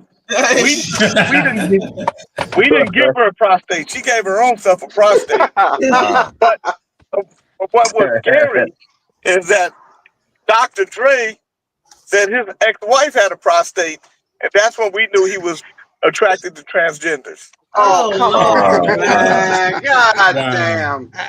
Don't believe that shit, y'all. Don't believe that. If I had said that somewhere, I'd be getting in trouble, man. I get in more trouble at 55 than I did at 15, man. I want to say something to Mark real quick. Mark, back in 1988, 87 or 88, I was in a group called Blake and Hines, and we did a show with you guys in Cleveland. We opened up for Roy Ayers, and it happened to be the night that Lynn got shot. I don't know if you remember that. Yeah, I remember it. Yeah. Yeah. Wow. I'm Andre from Blake and I'm Hines from Blake and Hines. Okay. I remember that. Wow. Yeah, that was a day. Now you know what they were also called, the Wood Brothers, because they would have had a career if they would have had a hit. It's not fucking fault. The music was great. I know how that shit go. Yeah. Ladies and gentlemen, coming to the stage, the Woods. If I woulda, coulda. We ain't have much of a fucking hit. Yeah, the songs were great, but you know how that shit go. Nothing happened with it. Nothing happened. Y'all like, hey, one thing we know for certain, Dre, y'all liked them. Well, we got started, goddammit. I can say that. Like Mark, when you guys first heard Casanova, when Calloway, the Calloway brothers brought you Casanova, What did you guys think when you first heard it? Did you guys think, man, this is a hit? Did you think, what did you guys think about it? It was what we was kind of looking for. You know what I mean? And Sylvia introduced the idea of like, oh, we gonna, we gonna put you with some with the Calloway brothers, and we were like, okay, cool. And when they brought on the song, it was like, oh, okay, that sounds like it might be something. We ain't know for sure, but we had a good idea that it was going to catch on, and it did. You know where they wrote that song from? No, Lean on Me. that's possible. No, Reggie Yeah. told me. Oh, he Reggie, did. yeah, Okay. Reggie told me. He said, man, we heard Lean on Me. We had to do this thing for the cast for Levert. We came up with this concept for Casanova, and he said, but we took it directly from Lean on Me, from just the rhythm Definitely. of Lean Yeah, on Me. definitely the drums, and you know what I Yeah. mean. Yeah. Now, how was it working? How was it working with Calloway? And why didn't you guys work with them again? I don't know why we didn't, but it was a good experience because Calloway, like Reggie was particular about how he wanted his vocals and the song to be sung. So that was probably most strenuous session for Gerald we ever had. So he Really? had to, he had to sing it like Reggie wanted it, and it got a little Kept tedious at keeping it one straight. time. Yeah, Yeah, he was keeping it keeping it real straight. straight. Yeah. He was sticking to the melody, no venturing off, no using your skills to do this, that, and the other. It was just sticking to the melody, and that's what we got out of it. So it was a learning experience I for love me it. because So now of the producers you guys work with, who did you guys have the most success with? And did you guys ever start just producing your own records? Oh yeah, we were producing our own Mark, you records in you '88. produced a lot of stuff, didn't you, Mark? Yeah, Didn't you produce a lot of that? Yeah. yeah. '88. Well, okay, from the beginning, we wrote a lot of the songs. Right. We didn't really start producing until Just Coolin', I officially love that record. producing. I love Yeah, Just Cool. Yeah, that's my shit. Yeah. yeah. So, That's one of my favorite songs by you guys. well, damn, thank you, appreciate it. Yeah, so Yeah, that me was too. the first time they let us loose, and we had the full reins of production with our records. And then from there, we went on to do Troop and uh, a lot of other Anita Baker. people after that. Anita Baker, we wrote a song for her. We was getting the information as far as who was looking for what and whatnot. And we had a connection with Anita at the time, and we sent her 2 songs, and next thing you know, she loved it, and they redone the song, produced it, and it was a wrap. So why did Levert, I know, okay, so I know Gerald is starting to happen on his own. But why didn't you guys let Gerald do his own thing and then Levert continue to be a group and showcase more of you and Sean? I can't answer that. I can only say that was something that we wanted to do, but a lot of it was on Gerald and whether or not he was going to, what he was doing. You know what I mean? So it seemed like it should have happened that way, but it didn't really happen that way. But Mark, didn't you do some other stuff outside of that though? After that? Oh yeah. I did more stuff after that. Yeah. I was keeping it moving. At that time, I was living in LA, so I was rolling around LA, and I was He had his hand taking in the cookie meetings. jar. Yeah, I was Right. I was in the mix a little bit, so I was trying to just keep it going, keep my my movement happened. You know what I mean? Because I wasn't sure what was going to happen with Levert at that time. Right. How many albums did Levert make? 7. We fulfilled our whole contract. We did 7 albums in that span, and that was it. And after the first one, we were doing records kind of back to back. So every year, the corporate guys didn't really believe, and I was told this by the guy who signed us. So he said that, yeah, these white boys, they don't really believe, you know what I mean? So when we got the number 1 with Pop Pop, they started believing more. So they gave us a little bit more, you know what I mean? We got a little bit more promotion and whatnot.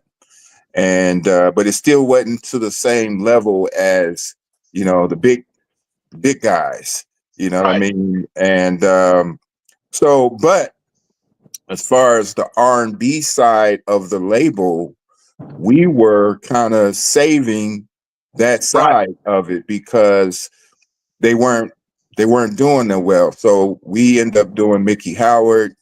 Mickey Howard had a little success after that.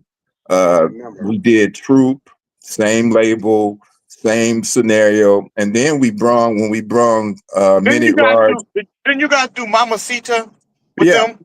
Mamacita and That's My Soup. Attitude. That's my attitude. Yeah. That's my attitude. Yeah. Woo, that's my joint. And let me ask you this: you guys also did the soundtrack for that movie, New Jack Coming City. to America. New Jack City, yeah. And you guys had a cameo in that. What was that Yeah. shit like? Man, that was crazy. So how it happened was they wanted us to do. They called us to the studio. What's my man's name?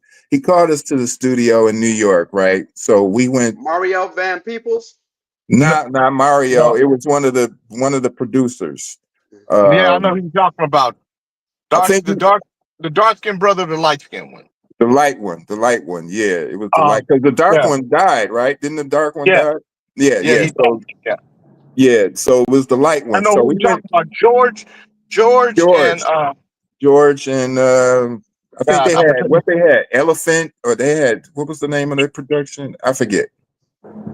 Yeah, But I did part of the Penitentiary 3 album soundtrack for him for BMG. Wow. I'm gonna tell you his name in a minute. Now, how many of your albums went gold and how many went platinum? That right now, as it stands, I think I have 5 gold. I don't know if they went platinum because they've been on the verge for 100 years of being platinum. Like if you go like 900,000, like, well, I mean, so take it the rest of the way. Record companies used to be, if a group did 900, 875, 900,000, they would buy it gold. Yeah. They would buy the other 100 because they knew that it would eventually, go buy it platinum. They knew that eventually it would go platinum. So it could be. I just haven't updated my stuff yet, but that's what it is now. Then we got a gold or platinum single with Casanova. But yeah, so when we went up to New Jack City, or to the meeting for the New Jack City, we went in the studio. And the guy we was talking about, me and Jay was talking about, said, well, y'all sing something together, So we did For the Love of Money a cappella. Right. And from there, he's like, oh, that's great. They kept what we recorded, and next thing you know, they took what we recorded and put music to it. And that's how New Jack City came about. It started from our acapella of For the Love of Money.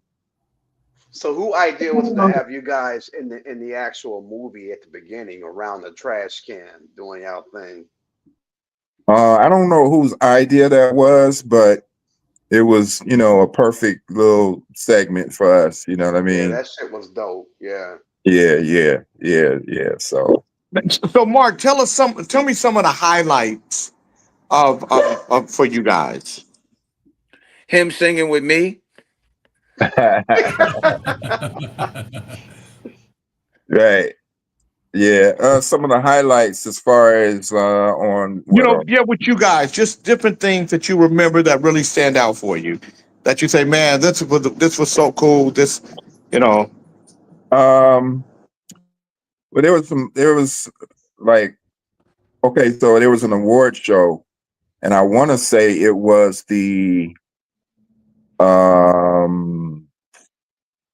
NAACP, but we performed with Boys to Men, and it was a segment that was that we was doing a tribute to a lot of the legends. It was Temptations, it was OJ's, it was the Dales, it I think I was a remember lot of that. different people, and we had one day rehearsal. We did like a 2 hour rehearsal, and then we had to do it the next day. And so that came off special, you know what I mean? Because the Boys the Men was, they were still young in the game, and we had a segment with them that was, that was real powerful. So that was a special time. I mean, we had a lot of, great times, what I mean, as far as the group and the things that we accomplished together. Another great time was doing the Family Affair tour, which we did with the OJs and us together, where we did a show to where we highlighted each other, and we did songs back and forth between the OJs and us, and that's how we did the whole show. And it was just like, it was a real family affair type of deal. So that was special. Yeah, so it was a lot of times that was special. So when the group, so how did the group break up? Like, how did you guys just one day say, okay, we fulfilled our contract, we done 7 albums. What else we gonna do? How did the breakup happen? Well, actually, it originally, it wasn't really out there that it was a breakup, because it was still things that was unknown as far as what was going on. And all a lot of people really knew or recognized was that Gerald had went solo. Nobody really said that it was a breakup, but eventually it was looking like that. You know what I mean? But there was, a lot of miscommunications and a lot of things that probably shouldn't have happened. And you know how things happen on with groups, and you hear about all the groups on Unsung and what happens in the Right. middle of the situation. But that, unfortunately, is one of the things that kind of happened. And it's just some mismanagement and miscommunications with the things that we wanted to do or what we needed to do or needed to happen. Um, and I got to the place where, okay, well, I need to move around, because shit is like unstable with what we Right. doing.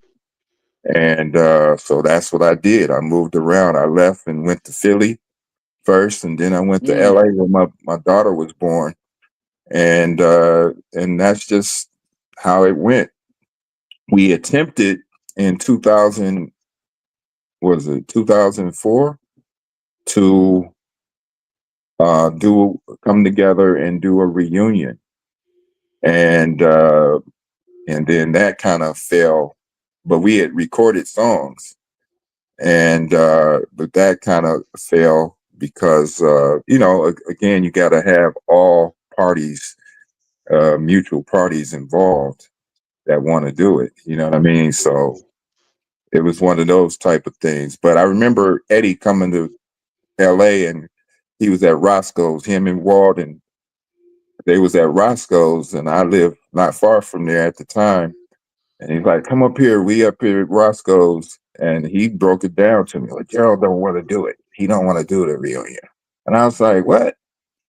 So it was just crazy hearing that from him. But he was participating, and so we went back. And I went when I got home. I called Sean. I was like, "Man, I just heard from old man, and he said Gerald didn't want to do it."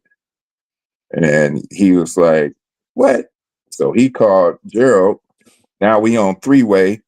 It's like, "Man, Bert said you didn't want to do it, blah, blah, blah, blah." And he's like, "Man, he just want to do father and son. That's all. He that's why he's saying this and that."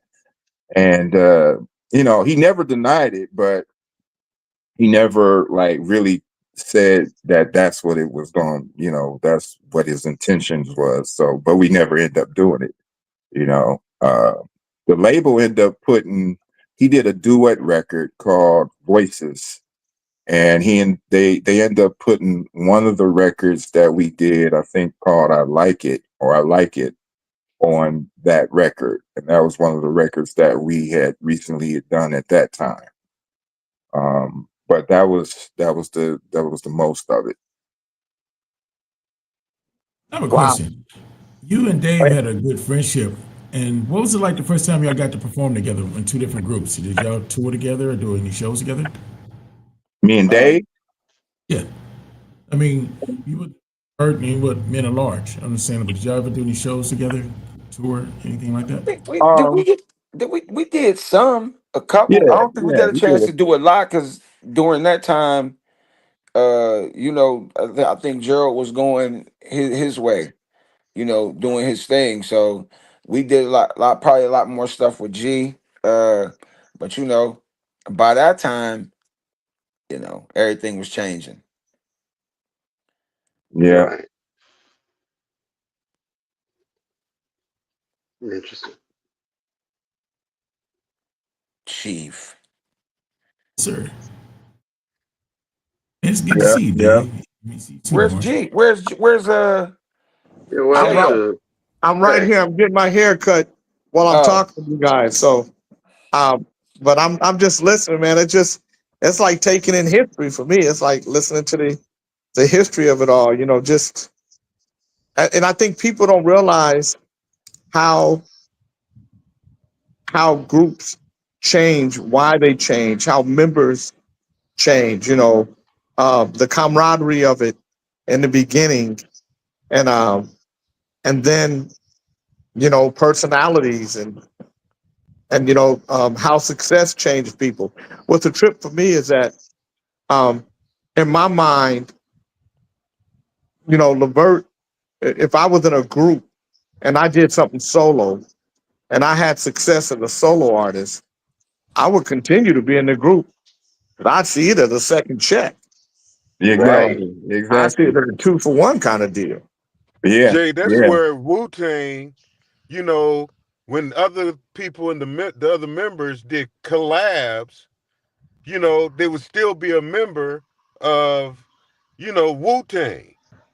Right. I like that Right. concept, how that concept evolved all of that. Yeah. Wu Tang also had a cold ass business set up too, Yeah, Right. man. where they all put money into a pot, so everybody flourished. No matter what, everybody flourished. They took money from everything for whatever cats needed, whatever that, and it was a pot, man. That was dope. And then you put it back though. Yeah, the Black Mob. Yeah. Yeah. But that's being young and coming into the business is one of them experiences that you don't know if you don't know. You know what I'm saying? You don't know how we didn't really know how it was going to go, and that's you may find that hard to believe because you got icon like Eddie Levert in the mix, but uh, you know, that don't mean you know everything. That just means that you got people that's standing behind you, or they they promoting you, or they you know what I'm saying. But we had to learn on the fly a lot of this stuff. It wasn't totally written on the wall about everything, and so a lot of things came with a price, one way or the other, and so when I tell younger guys and people about experiences, that's just what it is. Those are my experiences. I went through it.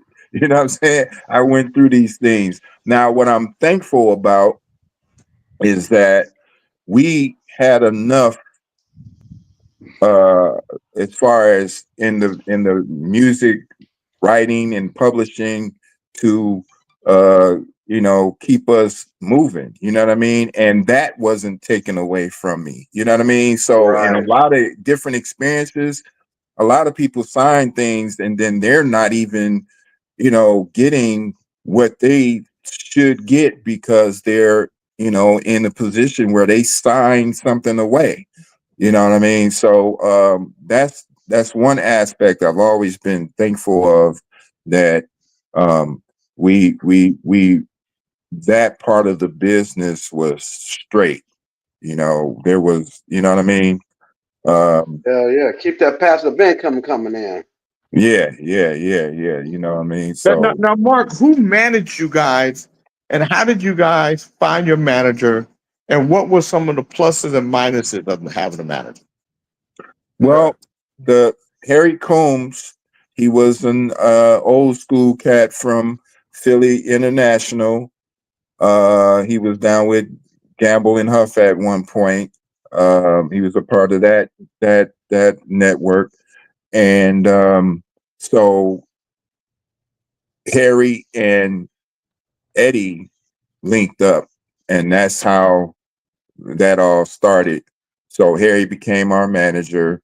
The pluses was, you know, we had some, insight to people like Don Cornelius, people that helped put us on. And so in the beginning, as far as the the days when we didn't have a deal, so that helped catapult us to another level after we because the song "I'm Still" had Oh some God. okay success. It wasn't like no hit like that, but it put us in a place to where we could now do shows and open up for national acts. We were now doing more chitlin circuits. You know what I'm saying? But and they put us on Soul Train, so we were kind of like the one act that I know of that came on Soul Train that had an independent record and did it on Soul Right. Train. So it wasn't a lot of independent records being done on Soul Train. So Right. that I always big No, up. I don't think there were any records. I think the only other independent record that was done on Soul Train was Shackles on My Feet. Woo! RJ's latest RJ arrival. Late's arrival, yeah. Yep, I think that was the only other independent record that was on Soul Train. And I didn't know that you guys were independent on that first record. Yeah, we were independent, totally. That because Eddie took us to all his buddies in the industry, all the execs that he knew, and they all turned us down. So naturally, he turned around and said, "You know what? We gonna do it this way." And that's where he linked up with Harry, and then that's the history of that. Um, so that was the pluses of, kind of like not sitting still, waiting for somebody to drop a bag on you. We created our own bag. You know what I'm Right. saying? And so those were the pluses of that. And some of the negatives. It was some negatives that was there. But the good thing about the negatives is that we were at this point putting ourselves in the driver's seat so that we could go beyond whatever the negative was, because now we had created this, this production company. We had a actual building that we bought, and we were operating out of that. We had employees, the whole nine. So we totally funding our own futures at this point. And what happened with that? What did you guys sell the building? What made you guys get out of the production business? Well, we didn't get out of the production business. I just think that we end up just going in different directions. And, because, again, the solo record thing, I think, created a whole nother issue with us. And not just us, but when you're talking about Rude Boys, Men at Large, because, for instance, Rude Boys was, they had a little rough. They were rough around the edges, and and so they had done a situation where they was on the Bill Clinton inaugural tour, and that tour kind of, I didn't know all the ins and outs of what was going on, but I knew they were on that tour, which was a big deal because Boys II Men was on that tour also, and they were. Y'all was on it too. Yeah. Did they send y'all home too? No, they didn't. I don't even remember. No, we went all the way through. We only did it was us, Yolanda Adams, and it was us to the black colleges. They didn't send us home. I don't remember them sending us home. Well, they sent the Rude Boys home, and they sent them home because they were out there clowning and whatnot, and so the feedback came back to me, and at this point, I was like, "Yo," I'm telling Gerald, like, "Yo, we gotta get these guys settled and get them in some boot camp or whatever, so that they, have a professional edge about them." And Gerald was unfazed by it, so that kind of tripped me out. Like, well, what's going on? He's like, I just want to, just keep getting uh, the production checks and this, that, and the other. I was like, well, if they not signed, if they get dropped, you ain't gonna get no production checks. Right. And so that's how that conversation, we was getting on there. If I never forget it, we was getting on a plane, going somewhere, and I told him, I was like, well, they need some tutelage, and he was unfazed by it. So it kind of was signaling to me that there was something else that was either more important or not getting the equal attention that it needed. And I felt like, okay, this is going somewhere else. I don't know exactly where, but it's going somewhere else. Yeah. And so for it to all come full circle has to really be surprising to you. And are you surprised at how much people love and miss the music when you're out? Yes, yes, yes. I mean, I would hear about it, like, and just being out with people, and oh, we got married to this song. In fact, my son-in-law, father and mother got married to their theme song was Casanova, and they're from Africa. You know what I'm saying? Damn. So, they told me that story themselves, and I was just like, what? So, the stories that I hear about the music, what the music do to, couples and different people, it was kind of a voice for couples and men to kind of be able to,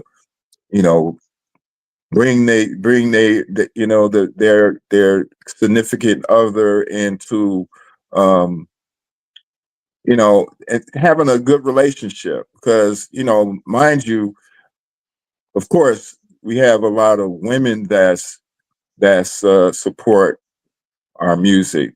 But the men equally support because it told a story for a lot of men. You know what I mean? And you could just put certain songs on and just let them go, and it'll be like, yeah, this is what I want you to do. This is what I'm hearing. This is what, you know what I'm saying? It's talking, it's saying what you want to say. And Like, baby, I'm ready. That was the shit. yeah, yeah, yeah, yeah, yeah, Baby, I'm ready. yeah. Yeah. Get on my love. That was the So, shit. you know, so naturally these songs speak to a lot of different, you know, groups and just people of you know, all walks of life, as far as you know, relationships and how to treat your woman and how to, you know what I'm saying, it says a lot about in the music. And so I It wouldn't proves trade it that for the love Okay, world. conquers all. I got a question for Dave. Yeah. Dave, so men at large, you guys, come out, you guys are hot, and then you guys just kind of go away. What happened? Um. Well, you know, it came out real hot and heavy, man. Like faster than I when I look back on it, I'm like, damn, that it happened super fast. Um. Then I think they moved a little too fast off the So Alone and did something different, but that album stayed in the thing for a couple years. Then we dropped the next album in '94, and you know, I think we were kind of smelling ourselves a little bit, just being totally honest. And you know, we didn't get dropped or anything. There was a merger. We were on East West Atlantic through Travel, and there was a merger going on, and something happened. But we was like, man, look, dog, we tired of being on the fry machine, man. You know what I'm saying? We ain't understand the business, man. We ain't really know what was going on. You know what I mean? And you know, T was there, but he didn't interfere much. He was just there as a panty liner, just in case we had a little leakage. You know what I'm saying, so to speak. I can't really. But that was a messed up. You know what I'm saying. But you know, That's analogy for your ass. That nigga said That Had a little leakage. he was there. That Oh my nigga god. said he was there as a panty liner, just in case there was some leakage, man.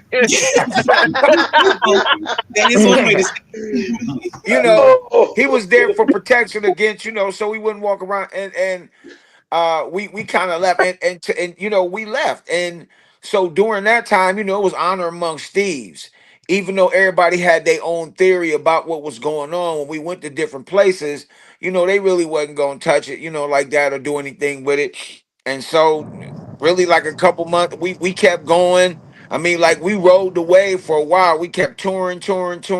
Then one day, you know, he'll say that I out of nowhere I called him or whatever. He was just sitting there and his phone ring, or he just picked up his phone and I was on the phone. And Oh, oh, Jason, my oh. partner, Okay. and you know, he was like, I was calling him to tell him that I wanted to do more hip hop stuff and be solo. And he was like, he wanted to go more towards, you know, God. And, you know, he said he had some type of epiphany.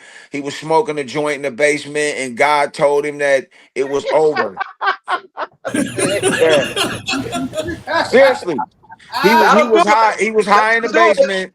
This is the Hey, story he always tells. He was high as hell. Jason, And Jason, uh-huh. Jason, Jason, yeah, it's Jason God, Champion. Yeah. God, God.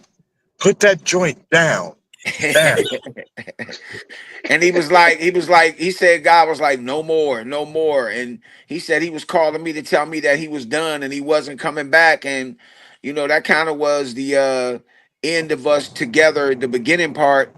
And then you know, T was like, he said, hey man, if you got somebody that's willing to put some money behind it, man, keep it going, man. Shit.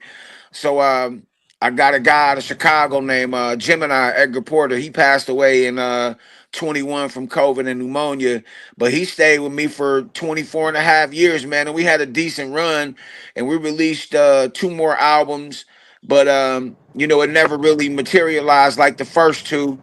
Um, Right. Now, and now you know, who was managing you guys? man, we were being managed by Coomsey and Trouble Productions too. the ultimate no. We didn't have outside management. That was the one thing that we didn't do. That is, and so when you guys look back, you guys can look at some of the things and say, you know what, this is why you have to be, it's a business. This is why Yeah. you can't be. This is why you can't be high. I've never been Yeah. high before. I And you never. can't and you can't Yeah. let your feelings guide your decisions either. We Right. were, I didn't realize, like I always tell people, like I didn't realize how, like even when I started in radio and my uncle had me doing the show called Rappers Delight with MC Chill, I didn't realize the greatness I was sitting next to. This dude was the first artist out of New York to get his rap records played out of New York artists. And I'm sitting, this guy, he's bringing people to town like MC Light and Big Daddy Kane and KRS One, BDP. And I'm sitting next to this dude, hanging out with all these guys, and eventually start touring and seeing them later. Then I didn't realize the greatness I was sitting around. I didn't realize the greatness of my uncle until later. I didn't realize the greatness of sitting around Gerald and Mark and all them until later. And if I had it to do to go back, I would have did it different because we had the same type of contracts as Silk, Tony Braxton, TLC. And if we had knew the business or had the right type of direction, we wouldn't have just been like, shit, we hot, we gonna get picked up, because that didn't happen. We would have went back and renegotiated like everybody else did. We was the only fools that didn't go because they were high on us. I remember at Gerald's memorial, Eddie was like, man, I just talked to Gerald the other day, man, and he said, man, if you guys didn't care so much about the money, you could have been huge, man, huge. All everybody from that era say, man, huge, man, huge. And I'm like, man, what else? I'm thinking in my head, what else was we supposed to be thinking about? That's all we knew. We was rolling.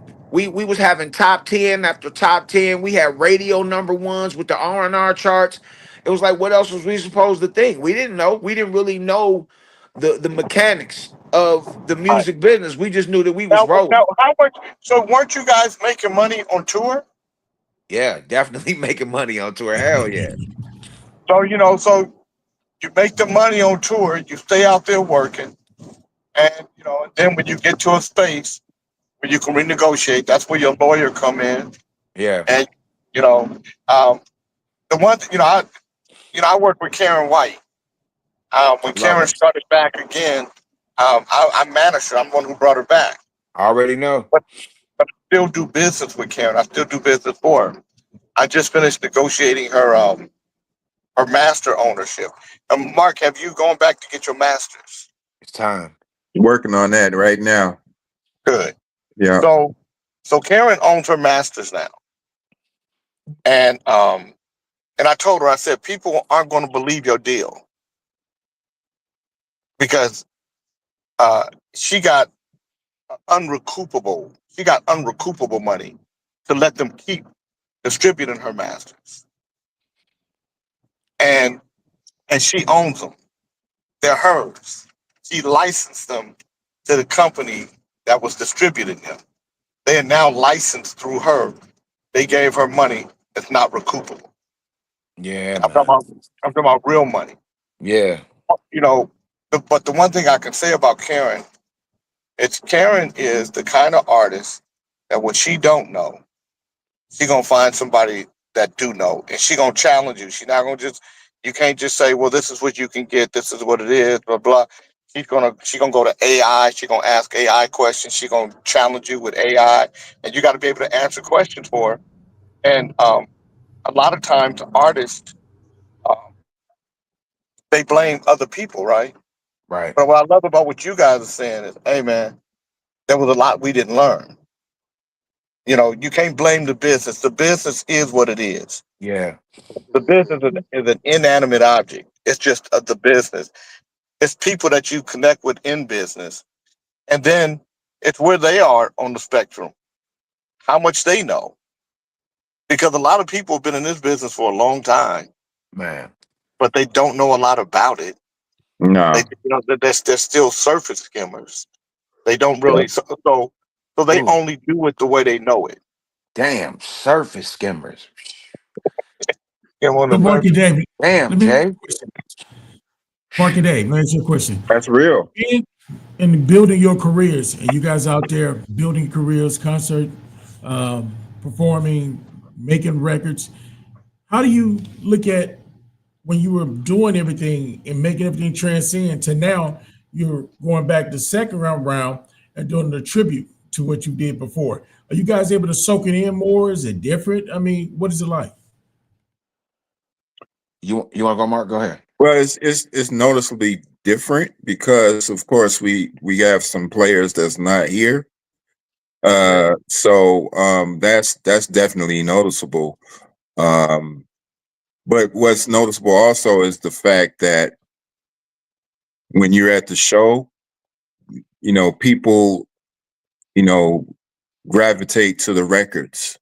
So it's not like people are questioning whether or not so and so is singing this part or so and so is singing that song or whatever it is. It's just that they're hearing the music now, and that's a key part to me, is signaling that what we're doing is on track, because it's not so much as, well, if Gerald ain't singing it, I don't want to hear it. You know what I mean? Or if this one ain't singing that, or I don't want to hear it.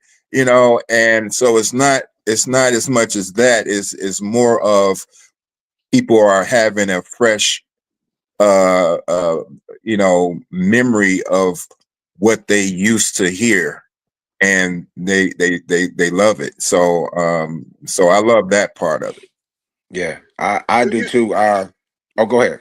No, go ahead. You go first. Go ahead. I was gonna say, yeah, it's definitely different. For me, it's a little harder because it was it's another learning curve of stuff that I didn't have to do the first time. And when Jason left my group, I had to elevate my vocals to another level and start doing all the tricks and all the different stuff. But and then Eddie told us in the beginning, he said, "Hey man, you guys are too fat to dance, man. Stop fucking dancing, man. You're too fat. Just sing, man. They want to hear your voices, man. You guys are beautiful." So we didn't do, and then now we're transitioning to the point where we have to do, if we want to, Marvin told us the other day, if you take shortcuts, they'll cut you short. And so we brought in the best people in to help us upgrade the show so we can upgrade the pay. But it's a learning curve. And then I had to realize I don't have to, like he said, the integrity of the music. I don't have to go in there and be like, yeah, all that. All I got to do is just stay in pocket, sing it, stay true to what it is, and they gonna sing it. Like he said, it's a breath of fresh air because nobody's really heard this catalog in a while, and that was something that I had to learn. And of course, he beat me up, and it's all good. And Eric Nolan beat me up. He didn't beat me up, but it was all. I'm a dude that I don't mind taking it because I used to get whooped all the time from Lynn. That he stayed on my ass. People thought I had it easy. But no, I done almost got fired from the radio station. Like he was sending these memos. I'm in my middle to late 20s, and it's a tear rolling down my eye after I read the memo. That's what it takes me to when I'm here. So man, yeah, it's definitely different, and it's the Levert name, man. I mean, like Eddie, when he called, he said you're representing a lot of people when you're doing the Levert thing. So the whole integrity of what we're doing has to be different. And I know that I have to tuck my shirt in on these. I can't just walk around. You know what I mean? Like metaphorically speaking, I have to tuck my shirt in as far as like the things I would do with a Minute Large show as opposed to Levert. So yeah. So let me ask you: do you think with this trio you be doing any new stuff, going in the studio, Mark, and making something happen? Some Oh new yeah, stuff? we definitely in the studio. Yeah. Okay. Hey, Yeah. Mark, I want to say this to you, man. I think the smartest thing you guys did was bring in that for you all to come together, and I hope during the course of your show you guys talk about the connection to each other, so people will know historically who you guys are to each other, and just the history of the connection, because I just think that is so profound. And I don't know who's managing you guys, but I hope that whoever you guys have that they understand the history of the music, so that when you guys are there and you guys are presenting, that they help you know sculpt your show to reflect that. Yeah. Because seeing you guys in San Francisco was nostalgic for me. To watch Joe Little, to watch Dave and you, and I'm looking at Cleveland. You know what I'm saying? Mm. And I'm and it's like Dayton, Ohio. When I see guys from Dayton that are in different bands, like some of the guys from Dayton that are now in Lakeside, I'm looking at the Right. history. I'm looking at the history of it and going, wow, these dudes grew up together. This is history. This is the history of music, of our musical lives. And And and what's cool for me too is that you got guys that's not newcomers. You ain't just get some guys from off the street. You got some legendary cast that have been in this and done this before, so they know the game and they had hits of their own. Yeah, That part is cool to me. yeah. Well, naturally, this was, the best fit Yeah. for what we are doing because of the connection. And so yeah, definitely to highlight the connection. And normally, I don't know how it's gonna go on Yoshi's, but normally we have a video wall where it shows video footage and some photos of all of us and whatnot. So it's bringing it back into, where you can see it and Right. hear the music at the same time. So that's part of the show that is key to highlighting some of the history of everything. now, do you guys do some men at large songs and some rude Oh boy yeah, songs too? I was gonna definitely, ask that question. definitely, Yeah. yeah, Definitely. definitely. Mhm. It's a collab of everything that was that came under our umbrella, and that's why it is so, it fits well because they came from our situation. From their And musical loins. yeah, exactly. So Right. uh so for us to do this is like, it's a no-brainer. But everything that you think is a no-brainer, it don't happen the way you think it should. But this, for instance, we actually, come together and it works. You know what I mean? Because everybody won't get it or get the, be able to work together with other people. And I think that for the most parts, we understand that this is the assignment. And not just that, out of all of us, it's not a lot of us left. And who else is going to be able to tell the experiences that we have? You know what I'm saying? There's nobody Right. else that's going to give you that. Absolutely. Absolutely. Yeah. Facts. Yeah. Facts. Looking forward. I'm definitely looking forward to hearing some new stuff. I can only imagine what it's gonna be like. Man. Yeah. Well, So again, you guys, they're gonna be at Yoshi's this Saturday. So Yoshis.com, get your tickets. I'm gonna feature some Rude Boys, some Men at Large, and some Levert on KEEE today and talk about it. Let people know so that we can make sure we have a good showing. Yeah, man. Come on out, Oak Town. We gonna tear it down, baby. That's what we've been doing. good seeing you, Mark, and good meeting you, Yes, Dave. sir. Good to be No doubt. seen, brother. I Mhm. don't know what Appreciate. happened to my camera, but thanks for having us, man. We're gonna be on Chief Show later today. I think it's 6 o'clock Eastern time, our time, Yes, 5 your sir. time. 6 o'clock Eastern. We on GC Radio with the Chief. Yeah. Appreciate it, Right D. on, man. Right on, Dave. Right on, Mark. All Y'all right, keep Yeah, man. doing it. All hey, right, y'all.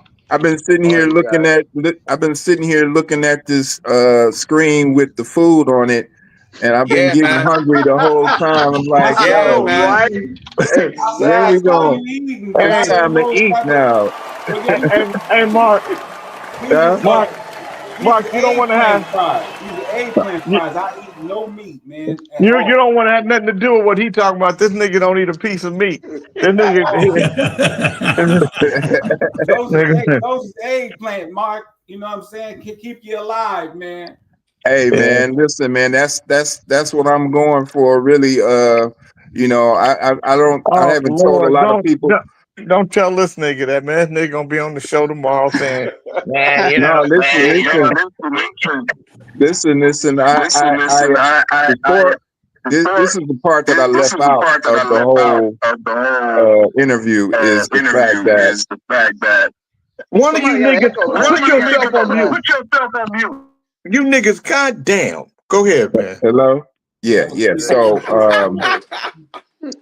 So I didn't say this before, but I'll say it now, and I haven't really put it out there. But before all this talk about doing the boat and and what happened was I got a call from Eric Nolan with the OJs, and he was like, "Yo, they want to hear the music. They want to see you. Blah blah blah." And I was just like, "Okay, cool." I went to Cleveland, came back because we're working on a documentary, travel documentary, and so I came back home. I was living in Alabama at the time, and a week later, I had a stroke. Damn. A week after that, I got a call from Al about doing this boat. And I was just like, okay, I agreed to doing it. Right now, mind you, I just had a stroke not too long ago, but I wasn't sure how it was going to turn out because I didn't know what, I was going to do or how I was going to be. And I rehabbed myself. I was like, I got to get right. You know what I'm saying? Hell yeah. I changed my whole diet. I changed a lot of stuff dealing with health. And Wow. so fast forward to what you're talking about as far as the food. I'm with you. I haven't stopped eating meat, but I don't eat anything that's processed. I right. don't eat Well, let processed me just foods. tell you this, Mark. This nigga don't eat no meat and his back fucked up. So you can figure out why. that nigga, So that he got to nigga back, work out his there. He back got to is, work out. yeah, his back is meatless. No, And now, you know, don't so that discourage nigga, you. J. this King nigga got weak in the knees. but hey, but I could still work out, nigga, and my back is strong. But don't discourage him. Hey, Mark. I'm Yeah. gonna let my pop do his interview because he'll cuss me out. But Mark, you got to get away from that meat, man, altogether, dude. Let it go, man, for real. Because that's the ingredient for stroke. Leave that shit alone, man. Oh my God! So this nigga always selling that shit. I'm gonna tell you Hey, something. There's no yeah, it science. is. Yeah, it There's is. not. We talked about it on this show already, you guys. You know why, There's James? nothing. You know what There's the not, science is? They dead. That's the science of it.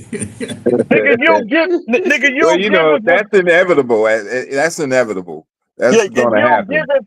You'll give it. This nigga ate grape nuts and he was dead at 69. Shut up. Hey man, take care of your health, man.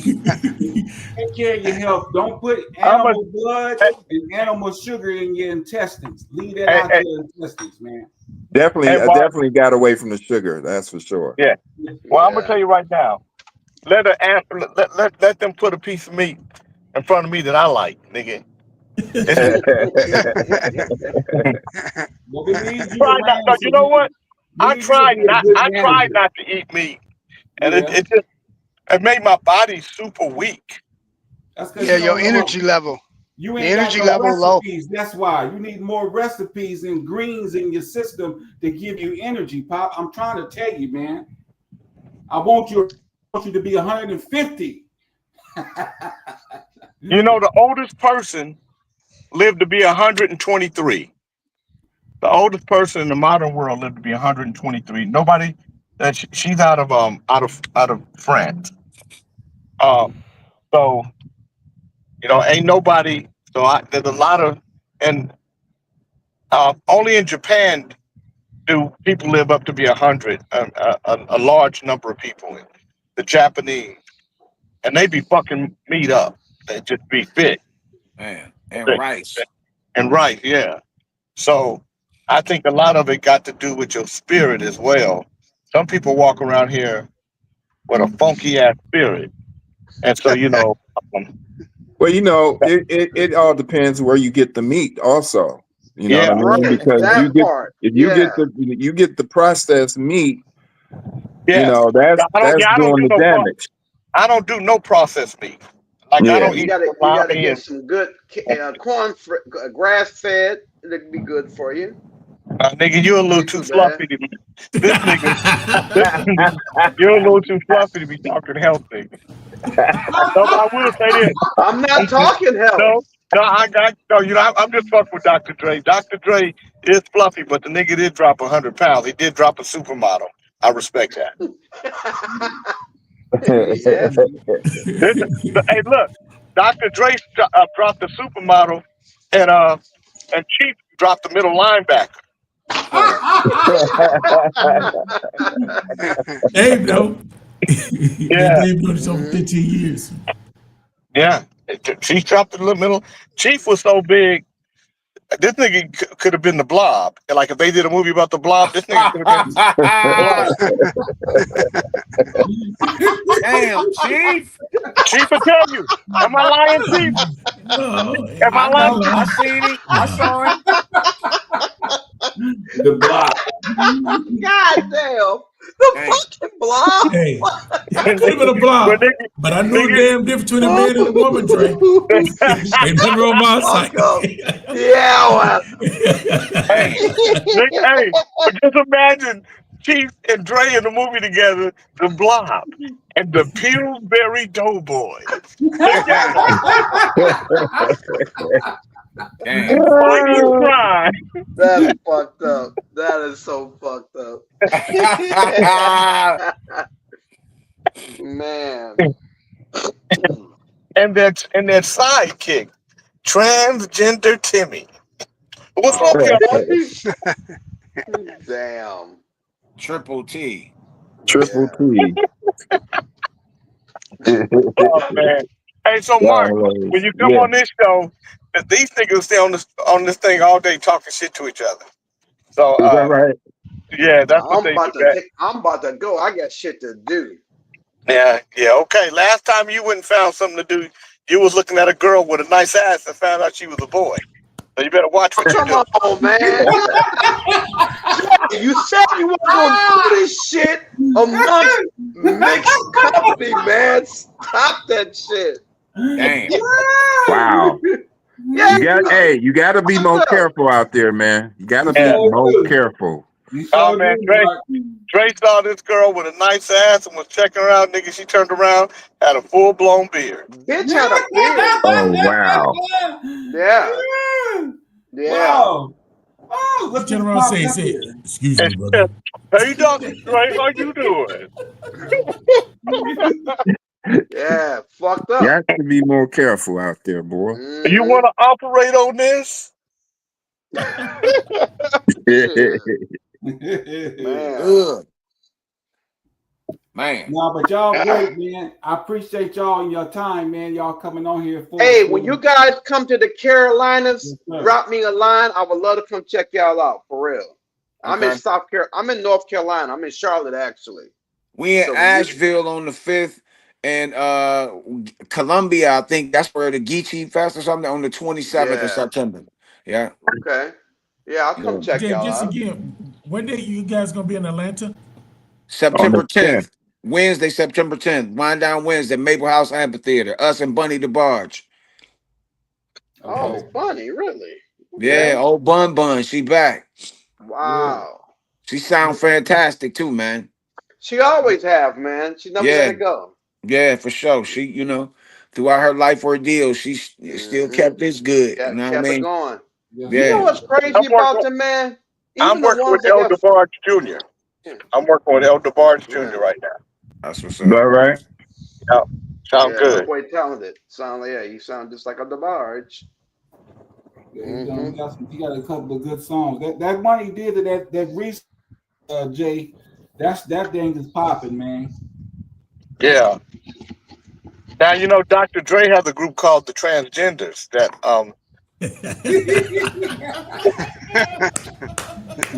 Damn. they got Damn. Dr. Dre and the Transgender. They got a song called Maybelline. To Damn. Yeah. no, Maybe. I'm serious. Maybelline would have been a No, hit. It you're would have not been a hit. serious. Cut that shit out. You're not serious. Stop it. Snitchy, Snitchy, play Maybelline for these folks. Oh god damn. That shit funky though. Now where is the lead? Boy, I'm looking divine. Hair slicked back with a little hole spray. That shit funky though. Harmonized and fabulous, no more bad hair day. Ain't no shame, call me Big Play Dre. Hey, mascara to match. Hey, I'm saying today. Hey boo, maybe it's Maybelline, but I'm rocking the scene. Eyeliner so sharp, like nothing you've seen. My lingerie's laced up, feeling pristine. Yeah, I'm fabulous, baby. Maybe it's Maybelline. Fuck y'all, man.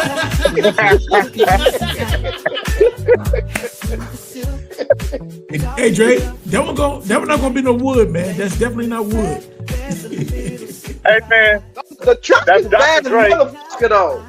Yeah, that's Dr. Dre and the Transgender. Damn. Maybelline, that's a big record. Yeah, God damn. and they opened up for y'all. Don't believe that shit, Mark. That's some AI shit.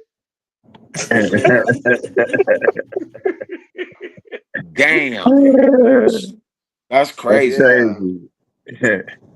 Yeah, The we got a shit, bunch of that shit funky though. we got another song called Front Booty that they got. Oh, You know, not front booty. yeah, we got Front Booty. They got. I mean, I've been. I told Dr. Dre I would manage the Transgender. We put the group together, but he been procrastinating. I'm Damn. not doing Sign the that shit, contract, Jay. Dre. I'm just telling you. Fuck y'all. You do it, man. I'm not Yeah, you doing sign that the shit. contract and I do your marketing for you, bro. Let's Yeah, do it. right. Hey, they Mm-mm. all come out on stage doing the Silence of the Lambs.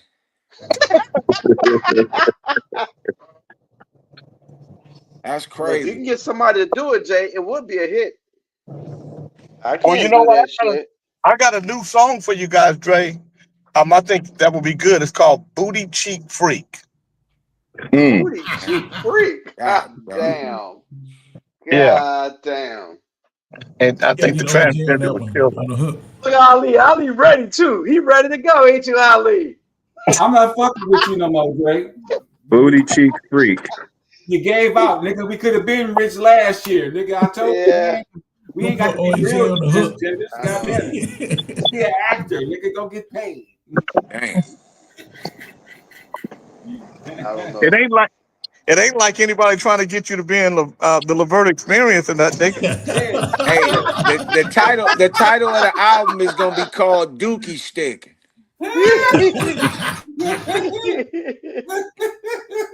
Not Oh, doopy stick.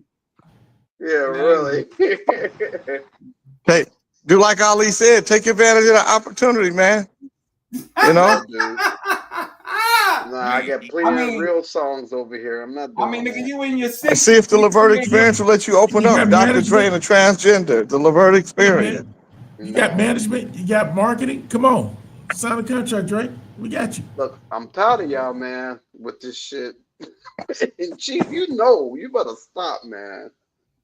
I'm trying to support you, brother. I'm not doing that shit. Hey, Mark, you God, on Facebook, Mark? Yep. I'll find you, man. I Hey, will Yeah. Yeah. definitely Mark find and you. Jay, give us your social media, websites, social media. Um, for me, it's just Dave Men at Large on everything except for Facebook is Dave Tolliver. Dave Tolliver. Dave Men at Large or Dave Tolliver. Market. Yeah, I'm Mark Gordon. So just look up Mark Gordon. You'll see me. It might be Mark J. Gordon on Instagram, but yeah, it's just the J in the middle. And then the Levert Experience is just look up the Levert Experience, and you should come to that.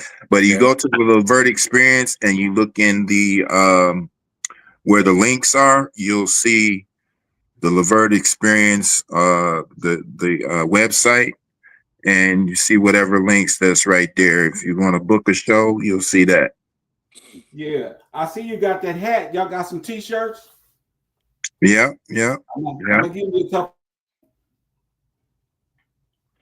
We normally have them, yeah. So yeah, definitely.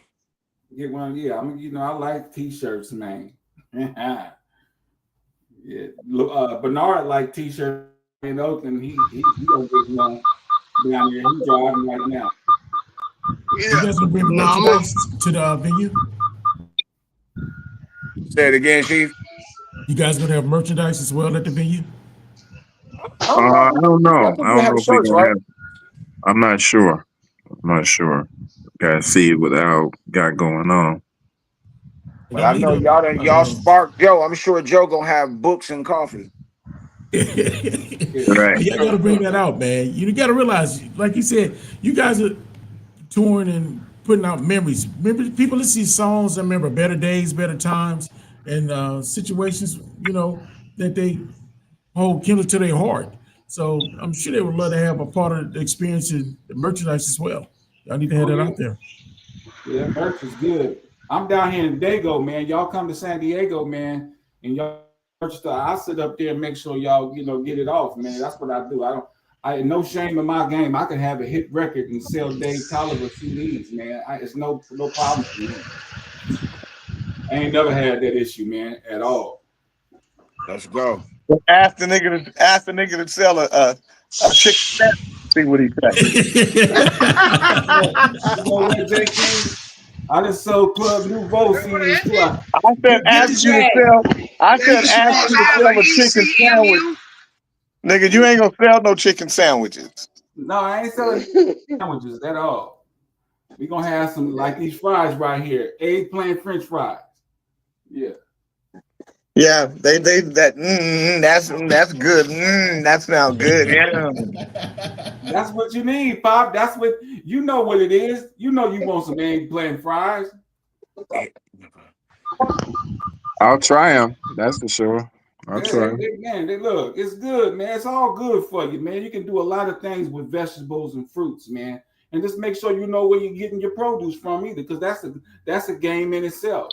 You gotta make sure you know where your food and your produce is coming from. Most people that I know, we joined the farm bureaus in our county so that we know where the farms that actually deliver the fruits and vegetables to the store, you can get them before they package it up. Right. But his back is fucked up. That's all he can talk about is my back. You know what, Pop? You just talking shit now because your stomach went down. But when your stomach was big, you wasn't saying nothing. You're right, nigga. You told me. Now, when I know when your stomach is growing, you're gonna start getting quiet again.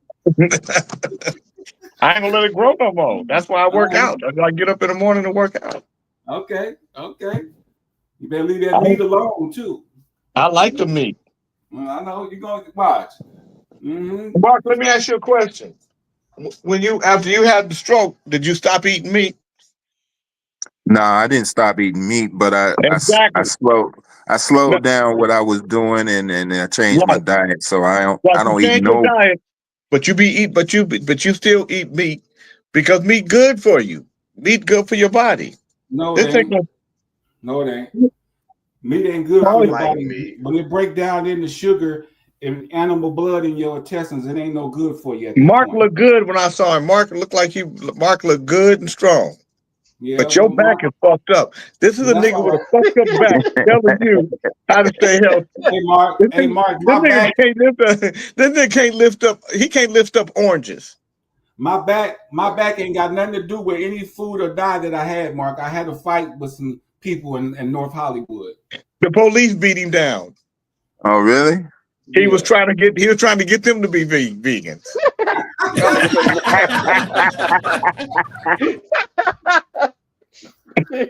You know what?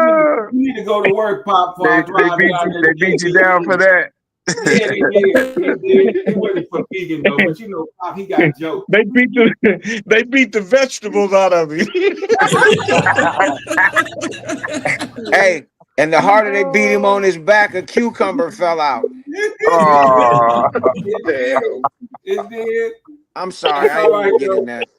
I ain't mean to get into that. I'm sorry, bro. My bad. No, it's all right. You know I love you, Dave. It's all right, Dave. He's my brother, man. You know, Dave is a good dude, man. Listen, man, when Dave found Man, out my mom, Dave looks so much like Lynn to me that when yeah, I'm listening to him, I just like him to talk shit. So yeah, Dave was good, man. Dave did a lot of good things, though, man, and he got a good spirit. That's why I deal with Dave.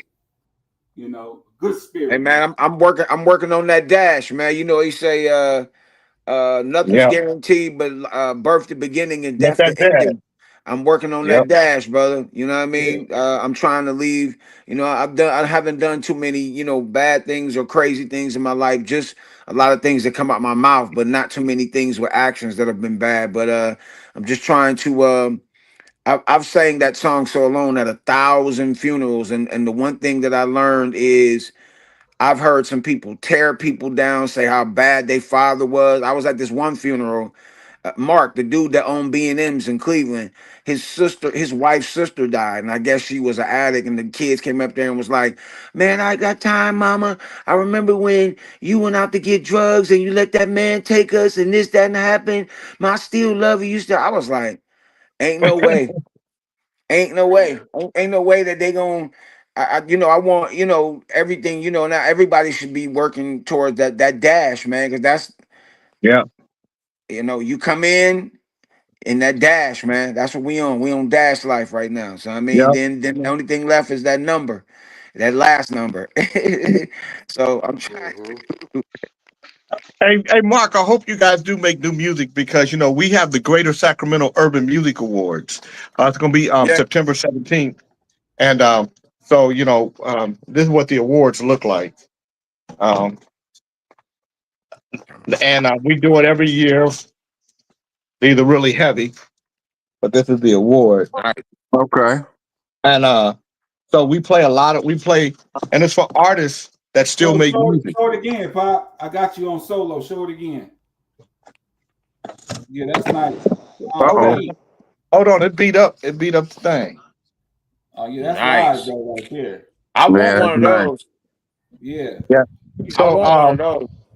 so we our award show is the 17th. We got so we it's not just artists that are from Sacramento. It's artists that we play on our radio station that are nominated.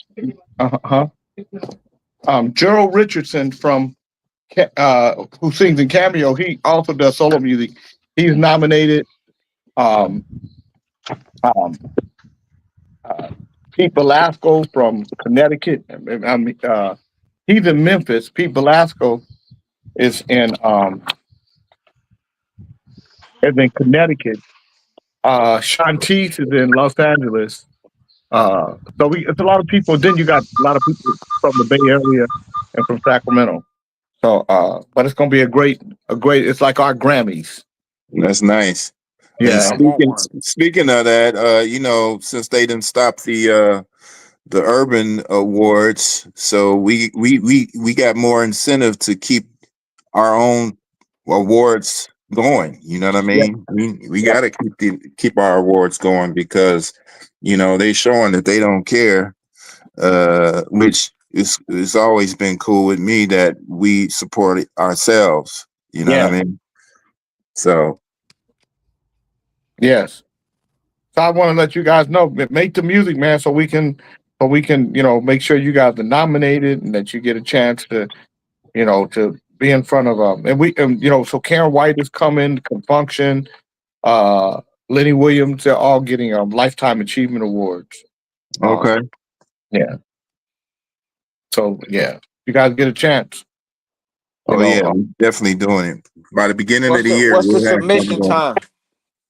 Well, the next year is coming up, so you'll have time. It'll come from now till June of next year. Nice. Yeah. Angie. Yeah, we're looking to have something out by the first quarter. Good. And you know what? Now, man, you can just release singles. Yeah, exactly. That's what I keep doing. That's what I keep doing. I got I got the one with Skip Martin from the Dash Band. I got one by Yeah. myself called At Your Service. I got a record out with Crazy Bone called A Lot of Pain. Me and Joe Little got a record that we did a while ago that the guy that has the produced it just put it out. It's called I Love You. So that's why I'm just like single. Yeah, just release music. Yeah. You never know what's gonna catch on. Yeah, man. So I'm at the chamber. I gotta do my business. I gotta get ready for a meeting. So I'm glad you guys came, man. If you I'm gonna try to make it on Saturday. It's I hope so.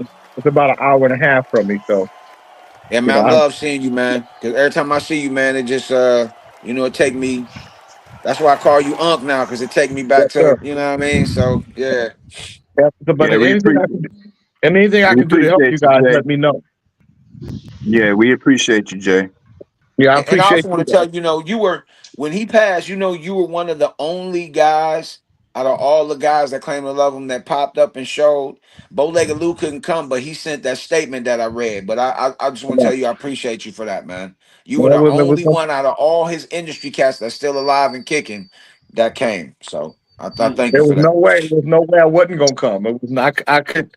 I would have kicked myself in the ass, and you guys.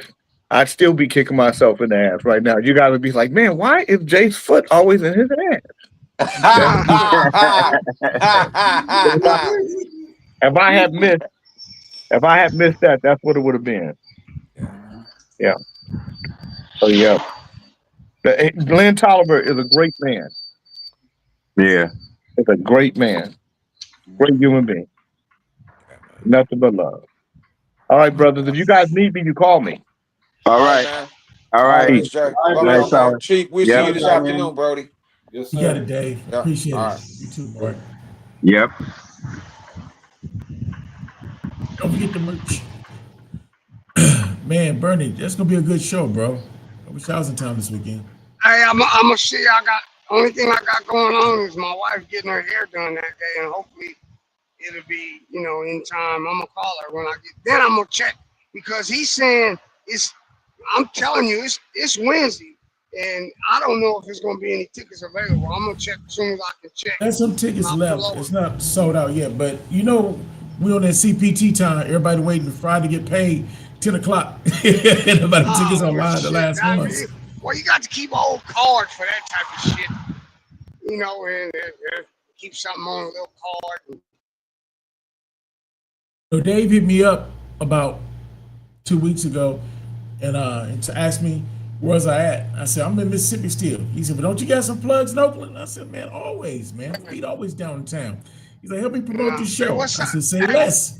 So I made a couple little reels and they got up one 500, another like 1,000 views. And then I put on a lot of people that do the nightlife to help with their ticket sales and start increasing. I said, man, I got you, man. You know me, nothing. We family. I got you. Hey, what size shirt you wear, Chief? I can wear 3X, but like a 4X because I don't want to be stretching. I want the letters to stretch out and you can't see. Let's spread it on it. So if you give me a 4X, man, that'll be cool. I can wear 3 though, but I like it snuggy. It depends on it depends. You know how different stuff run different sizes. I look at it and tell. You know I appreciate it, bro. I just got to go to the spot pull right. It's funny because when the Warriors is playing, they got more township. I'm gonna just go to the hood. All you gotta do is go to the liquor store, That's great. Yeah, or go by Durant. You know, they got all kind of shit. Yeah, all that shit. Now they got like them cats in North Oakland, man. They got North Pole gear now. From the North Pole. Damn. Yeah, and they got East Side. Oh yeah, they got the Dubs. Oh, they didn't take this shit crazy. And I saw something on the news where they had the ICE riding around with like people on the side steps of the trucks and the vans just ready to jump off and just start chasing people in the bay. I'm like, damn. Oh yeah, they crazy. But you know what? They ain't really tripping. Like they've been around the outskirts of Oakland. The only time they came to Oakland is when the DEA had them go with them to a house. Other than that, we ain't really seen them. I don't know what they're waiting for. But they ain't been fooling around in Oakland too much. San Jose, they've been in San Jose. They've been kind of leaving Oakland alone. Yeah. Ain't stupid. I don't mind. You know what? I'm torn on that. Those troops, because if you listen to the numbers, see, they just presenting it wrong. If you listen to the numbers, now Washington, they haven't had a murder in 12 days. They normally have one every other day. They average 6, in 12 days. They haven't had any.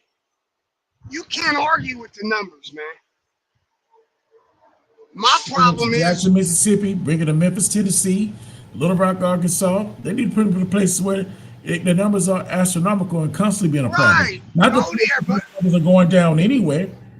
But my thing is, there's no. If you go there, what are you going to do when you leave? So there's no plan. It's all a show.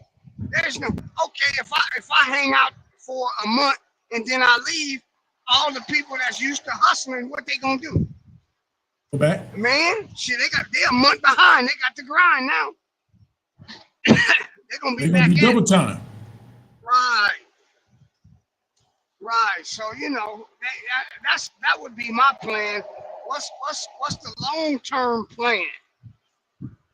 Shit, y'all need to come straight some shit out. Because, Oakland, they drag ATMs every night. Better not leave an ATM in a store. Drag it out the store? Oh, yeah, they backs in, put the chain around it, drag it right out. I remember the first time I saw somebody steal an ATM, I was coming down 73rd. I used to work at Federal Express. So I'm leaving the airport going toward Eastmont Mall, and it was raining that night. And this guy was on a forklift. He had took the ATM out the Bank of America at Eastmont Mall, riding down the street. And I don't even smoke, but I thought I was high. Man, I had to pull over, rub my eyes, shake my head because I was tired. I'm like, wait a minute. So then I went over where the B of A was, and it was just a big ass hole. I'm like, okay, I wasn't dreaming. No, they get the ones, the ones they have in them stores. Yeah, like that stand by themselves. But the problem with that, my mind, this is just how my mind works. An ATM carries between 5 and 20,000, depending on when you get it, when you hit it, or whatever. So you got to know if they just filled it up or maybe they haven't been there. So it's a luck of the draw. So now you need a truck. You're gonna back up. You need 2-3 guys. You're gonna back up. Boom. And then you're gonna get a chain on it, and you got to drag it out. Now, 7 out of 10 times you might get it. But now you got 6,000, 7,000 in there. You got 3 people, man. That ain't but $2,000. That's a lot of work, man. Get a job. Doing Fed time for that, bro. You doing Fed time. Long time. That's piss poor hustling, man. Come on, man. Ain't no money. And then you just did $40,000 worth of damage to them people building. That's ridiculous, man. Shit. That's bad hustling, man. They need to put their ass under the jail for stupidity. And the same amount of time it takes to think of a plan like that, same amount of time it takes to think of something positive. You just got to do different implementations, man. They did a study, and they said that the difference between a CEO in a corporate room and a CEO in the streets is the product that they sell. The same amount of time, intelligence, and and the durability. I mean, think about it. You can't be stupid if you're a dope dealer. You got to be able to eyeball the dope. You know what it weighs. You got to know what it's selling at. You got to know what the cops going on. You got to know what the competition doing. You're doing everything that a CEO doing, except for you got the wrong product. So it's not like you can't do it. You just don't want to do it. Man, you got to deal with distribution. You got to deal with wholesaler. Then you got to then you got the security. I mean, come on, man. You're right. Now, if your product was legal, they would call it your marketing channel, your distribution lane. It's the same thing.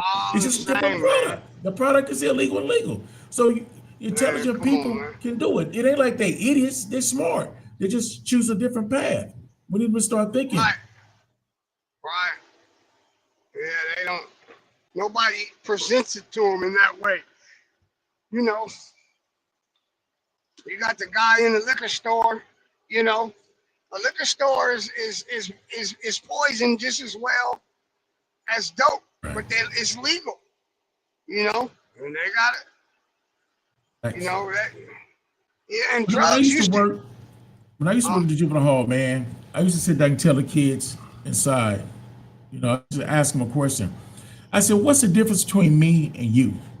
And some of them say, "You get to go home. You got a job. You married. You got kids." I said, "No, but what's the one difference that matters? You go home. Okay, well that's one of them. But what's the main difference? You and I." They're like, "I don't know. I give up." I tell them one decision. I'm one decision being in your shoes. That's all. That's it. But it's a criminal and you mentality. one decision being in my shoes by changing your ways. One decision. You know, it's a criminal mentality. You know, like say if a guy has a big gold chain on, a criminal will look at that and say, "Man, I wonder how I can get that chain." Somebody that don't have a criminal mentality, they'll wonder where they can purchase one or how they can make money to get one. A criminal, he always thinking about getting some shit that don't belong to him, or you know, that's a bad way to live, man. That's you gotta be, you know, right from wrong is right from wrong, man. You can't. Uncle Fred, where you at, man? Hospital. You okay? You at the hospital? Yeah, I will be. You all right? You just getting checked up? No, I just a lot of pain. A lot of pain? Yeah, I got to come get some real dope in me because that shit at home ain't working. Oh, okay, yeah, they got to give you something that work, huh? Yeah, but right. All right, I'm gonna be listening in. All right, yeah, I'm finna get back on in a minute. I just got a call. I'll be right back. All right. What's up, Big Chief? Got it up. Y'all had a good show this morning, man. I was sitting there listening. I couldn't get in there and raise hell with y'all and tell y'all what the real deal is. But y'all did good today. Appreciate it, Fred. We always love your comments, man. You set us straight when we get out of bounds. So we appreciate that. All right, bro. man. I'm gonna be listening in. All right, Doc. Call you later to check up on you. This is a good thing that we have here. Now, I wish some other brothers come on, but I really appreciate everybody that's tapping in. I appreciate Jay for having his network open for artists to come in, and especially what he's doing with the war show. And I know a lot of people saying, "Oh, it's just in Sacramento," but y'all don't understand how big things could blow up and how much of an impact every little thing has, within the industry or within other people. Like I said, like I tell you all the time, and we joked about me being a blogger and being a big dude, but Jay get up and walk every morning. He would film himself and talk to people, and not only me, it's hundreds of people that Jay influenced and motivated to get healthier. That probably wouldn't even be here today, without that. So we need to really be careful about the things we say. We joke on the show, but we have a brotherhood and a camaraderie. But the things that we say and do affect other people, And I say it a lot that there's two kind of people in this world. There's people bring happiness when they come around, and people bring happiness when they leave. Because everybody got some good and bad in them. But the one that you put out there is the one you feed. You put all the negativity out there and all the negative energy, then that's what you feed, and that's what you get known and branded as. And we all know people that we say like, "Damn, I can't wait till that person get away from me," and other people like, "Man, I'm so happy to see this person coming in my life, but see them around because the positive energy that they bring around, the positivity, the good things, the good stuff." So we need to look at ourselves each day and try to figure out how can we do better tomorrow and today than we did yesterday. Yesterday is gone. Once yesterday is here and it leaves, you cannot bring it back. No matter how much money you got, how many houses, how fine your woman is or your dude, yesterday is gone. So we need to look in the mirror, look at ourselves and say, what can I do to impact my life, to make my life better and those around me better for today and tomorrow? And that should be a challenge. Not to do what somebody else doing, but to do what you can do to make a better you each day. I'm not no Christian. I'm not a pastor. I'm a sinner. I'm a human being, but I'm a person that wants to be a better person each day because when I wake up in the morning, brush my teeth and wash my face, I look at my reflection and I like what I see. And if you don't like what you see, you have to change it. And I know a lot of people say, well, you don't know my situations. You don't know what I've got going on. You're right, I don't. But I do know one thing. If you can't change the people around you, then you need to change the people around you. I'm going to say it again because it went over your head. If you can't change the people around you, then you need to change the people around you. Get a new group of friends. Get a new situation. Not move to a new neighborhood, but move yourself around away from the negativity. When I wanted to get my house, I went to my cousin Dre and asked him how to get his house. I wouldn't hate her like, oh, you uppity, you got a house and I don't. And he told me, hey, you got a budget. Write down every dime, every penny you spent every day for a week and come at me. And we had to do that like 4 or 5 times because I wouldn't do it until the 3rd and 4th time. And we looked at it, how much money I was blowing. And I didn't need a second job. I didn't need to hit the lottery. All I need to do is alter my spending so I can save some of what I have to get what I want. To do what you want to do, you got to do what you have to do. And that's just life for everybody. Everybody say, well, they got it easy. That's a lie. Everybody got it hard. Ain't nothing easy for anybody. Even millionaires have problems. They have bigger problems than you have because you don't, in their shoes, you don't understand what they're going against.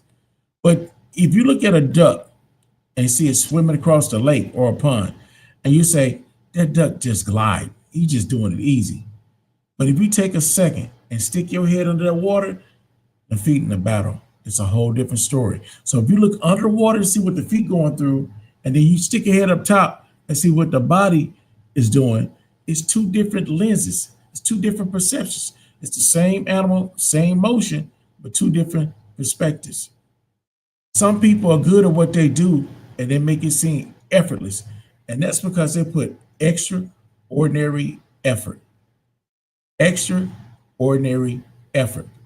Like, look at what the stuff Shedeur Sanders, we talked about that football at the beginning of the show. Shedeur Sanders is a great quarterback, but he wasn't always a great quarterback. And he's not the best quarterback in the league, but he will be one day one of the best to hit the field. And you know why? Because he goes out there on that field an hour before practice, every practice. And he stays an hour or 2 after practice, every practice. Extraordinary effort. There's no secret recipe or no get rich quick thing. And a lot of my friends joke with me and I appreciate it. Oh, thanks, Adrian. I appreciate it. About my weight and everything like that. And that's good. But I got to realize I'm being honest with y'all. You can go to my Facebook page. I'm not trying to hide it. I was 575 pounds. I was depressed. I was miserable. And I was going through a lot of things. And today I'm about 200 pounds lighter than that, but I still got a journey somewhere to go. I'm not done because I'm not trying to leave yet unless the man upstairs say, hey man, it's time to go. And when it's time to go, I hope you don't push me down the slide. I hope I get to stay up there. I don't want to ride down the slide. Hopefully not. But that's all in the way we live. And can't nobody judge you. Can't nobody tell you what to do. You got to, I'm going to say this to y'all. I hope y'all don't think I'm corny with it, but I'm just being real. My father taught me this poem. He said, I love myself. I think I'm grand. When I go to the movies, I hold my hand. I put my arm around my waist. And if I blush, I slap my face. And you think about it, it sounds corny. I love myself. I think I'm grand. If you don't love yourself, how can you expect somebody else to love you? You got to love yourself first. That's just natural law, self-preservation. When I go to the movies, I hold my hand. You're an individual. You may join a group or be part of a group, but you're born an individual. You're going to die an individual. So somewhere along that line, you got to remember who the individual is. You know what I mean? You're part of a family. You're somebody's husband, somebody's wife, somebody's daughter, somebody's son. But still, you're still an individual. No matter what family group or fraternity or sorority you're in, you're still an individual. When you go to the bank and cash your check, you don't write down Johnson family, Alpha Kappa Alpha. You write down Bob Johnson, Rob Ross, or whoever your name is. You write down the individual. So you're an individual. So when I get to go to move on, man, I wrap my arm around my waist, meaning that I love me. And if I don't love me, I can't expect for nobody else to love me, because first self-love come inward, outward. You got to show that you're lovable, that you know how to love. And if you don't know how to love, you don't know if nobody love you or not. So we got to be mindful of that. So the last part of that is I go to move on my hand, put my arm, and if I smile, if I blush, I slap my face. Meaning that you have to be in charge of yourself. Can't nobody be in charge of you. And it's ultimately your job to be happy. Now, other people can bring enhancements to your happiness, and they can also be bottom feeders and decrease your happiness. But ultimately, it's your job to be happy. So if you're unhappy, it's your fault. You chose whatever you did or whatever you allowed to consume your happiness and being killjoy to it. So what I'm meaning is this: you can have an unhappy moment, but that don't have to spoil over to the whole day.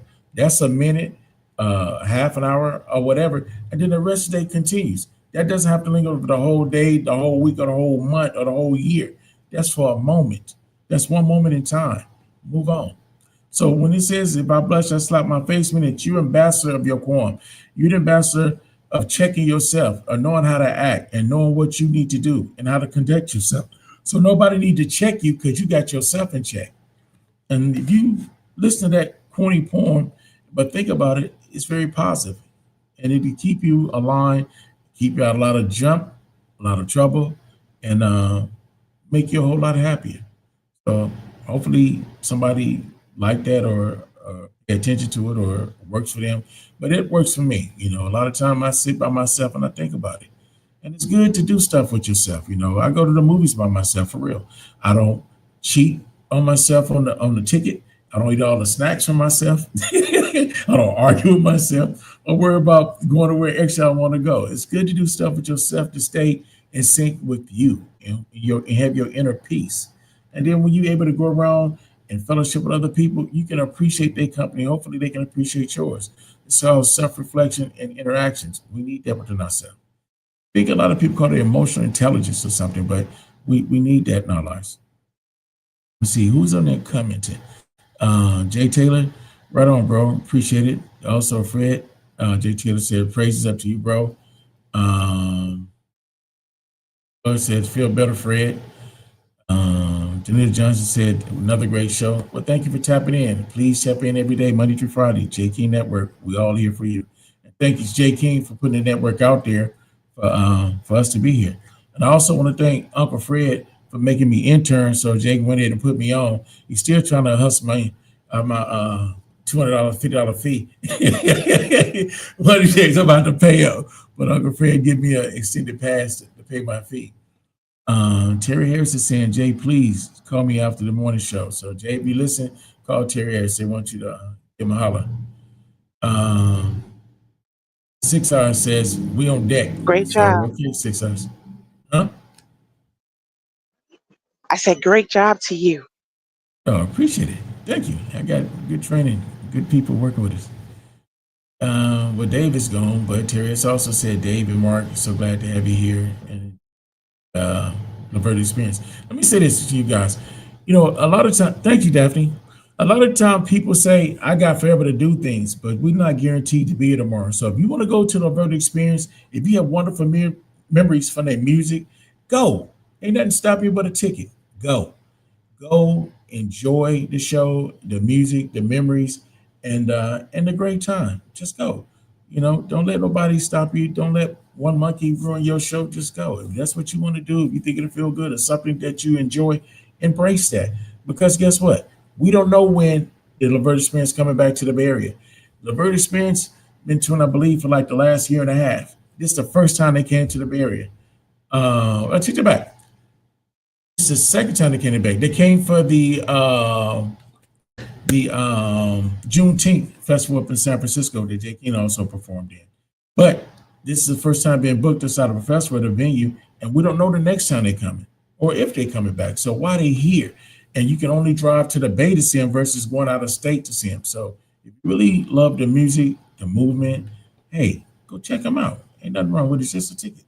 We're going to spend money on anything anyway, so go check them out, experience the good environment, the great music, and hopefully there'll be another notch in your book of another great memory, iconic moment, and something to reminisce about. I mean, if I was in the Bay, I'd definitely be there. I'd definitely be there. I wish I could be there this weekend because, like, Dave and I go back 15 years. That's my brother from another mother. That's my boy. I'm surprised he didn't get in my ass and talk about a lot of stories that we got, especially when he came to visit me last year. I'm surprised he didn't call me out on it, but that's my boy, all jokes aside. Uncle Fred, I see you, brother. I need to borrow them glasses. So when I get to come out there and visit you and ride the bike, yeah, let me ride the glasses so I can be cool like you. I love you, Uncle Fred. Real talk, man. Like I can tell We all y'all, love man. him. We talk shit on here a lot, but I call Fred on a regular, man, and I listen to his advice, and he give me some words of wisdom, and I really appreciate Fred. You know, Fred's a wonderful person. Even when he cussed me out or tell me, I damn it, appreciate pay your dues. I I appreciate love you him. too, brother. I get a lot from you. And thanks for my joke. And I don't know you to be calling you all them big old head things and stuff like that. Your little Mercedes Benz, but it makes you laugh. Makes me laugh. I'm sorry if I offended you, brother, but I Hey, enjoy you. brother, I enjoy you too. It's not a day that go by that you don't call me. So I'm good. don't worry about it. I promise you, as soon as you get a little better, I'm gonna come out there. We're gonna go ride, man. I even let you get the keys. I ain't gonna do you like Jaheim. Jaheim said, "Let you hold the keys, but no drive." I'll let you even drive, brother. We good. He probably right. Damn. He probably right. We good. But I Yeah. hope you feel better. I hope you feel better, man. Okay. Now. All right. So Nicole, I'm the only one up in here. Everybody done jump ship. Yes, yes, yes. I had texted you earlier to let you know. Would you please do the honors? But I did want to say before you go, because I know you humble like this, you ain't gonna say nothing. So I'm about to say something. Could you tell us about this interview as well? It's in front of you on the screen. There you go. Would you Sure. please tell us about what's happening here on Get Connected Radio? Okay, so today is a wonderful day for me and Get Connected Radio because we have the lovely experience of having a second version interview that you saw earlier. We had the Laverne Experience. They were here earlier. They also will be on my show tonight at 6 o'clock Central Standard Time. And then an hour after that, 7 o'clock, we're going to have the second Fire Shooter shows is Elijah Baker. He's with the 3B Tony band. We'll have him live on my talk show tonight on the same YouTube channel. Also, the Cousin Chief page or the Robert Rosenthal page on Facebook. We have them live and also on gcradiohub.com. And if you miss any of the things that I have going on, you can also go to iHeartRadio and type in GC Radio. We are iHeartRadio as well, Spotify, Apple Podcasts, Gemini, Siri, Alexa, Yahoo. Check us out. We there. I'd like to say one thing, and I'm very honored to be one of the Kings of the Morning. And I really thank all of y'all for tapping into Kings of the Morning each and every day to hang out with us. I really appreciate it. And throughout drama and ratting and ranting, we really thank you guys for tapping in, and we grow and you guys grow with us each day. And each day at the end of the day, we hope that we leave you guys better than receive you with a smile on your face and grace wherever you go throughout the day. Throughout our jokes, our humor, we all try to make everybody's days just a little bit better and rich through the comedy, the camaraderie, the arguing and fussing. At the end of the day, everybody on this platform do care about each other. Because we wouldn't come back. So don't think that there's hatred up there, somebody trying to put a hit out on the next person. It's not even like that. It's not that serious. We can agree to disagree every day because that's what happens around here. If we agree to disagree, I'm gonna tell a joke and then I'm gonna go. There was a joke this guy said that every couple have chemistry, but the man said him and his wife got math because they got a problem every day. And we got a problem on this show every day, but we solve that problem sensibly, responsibly, and maturely, even through our humor and our rat and raving. Nobody gets a crowbar, nobody put a hit on nobody do no drive-bys. We air that out. And that's what we need to do as humans, communicate and solve problems and move on. So for me and the Kings in the morning, thank you guys for coming in. We hope you have a wonderful, blessed day. Hope to see you again tomorrow because I'll be here. Hopefully you'll be here.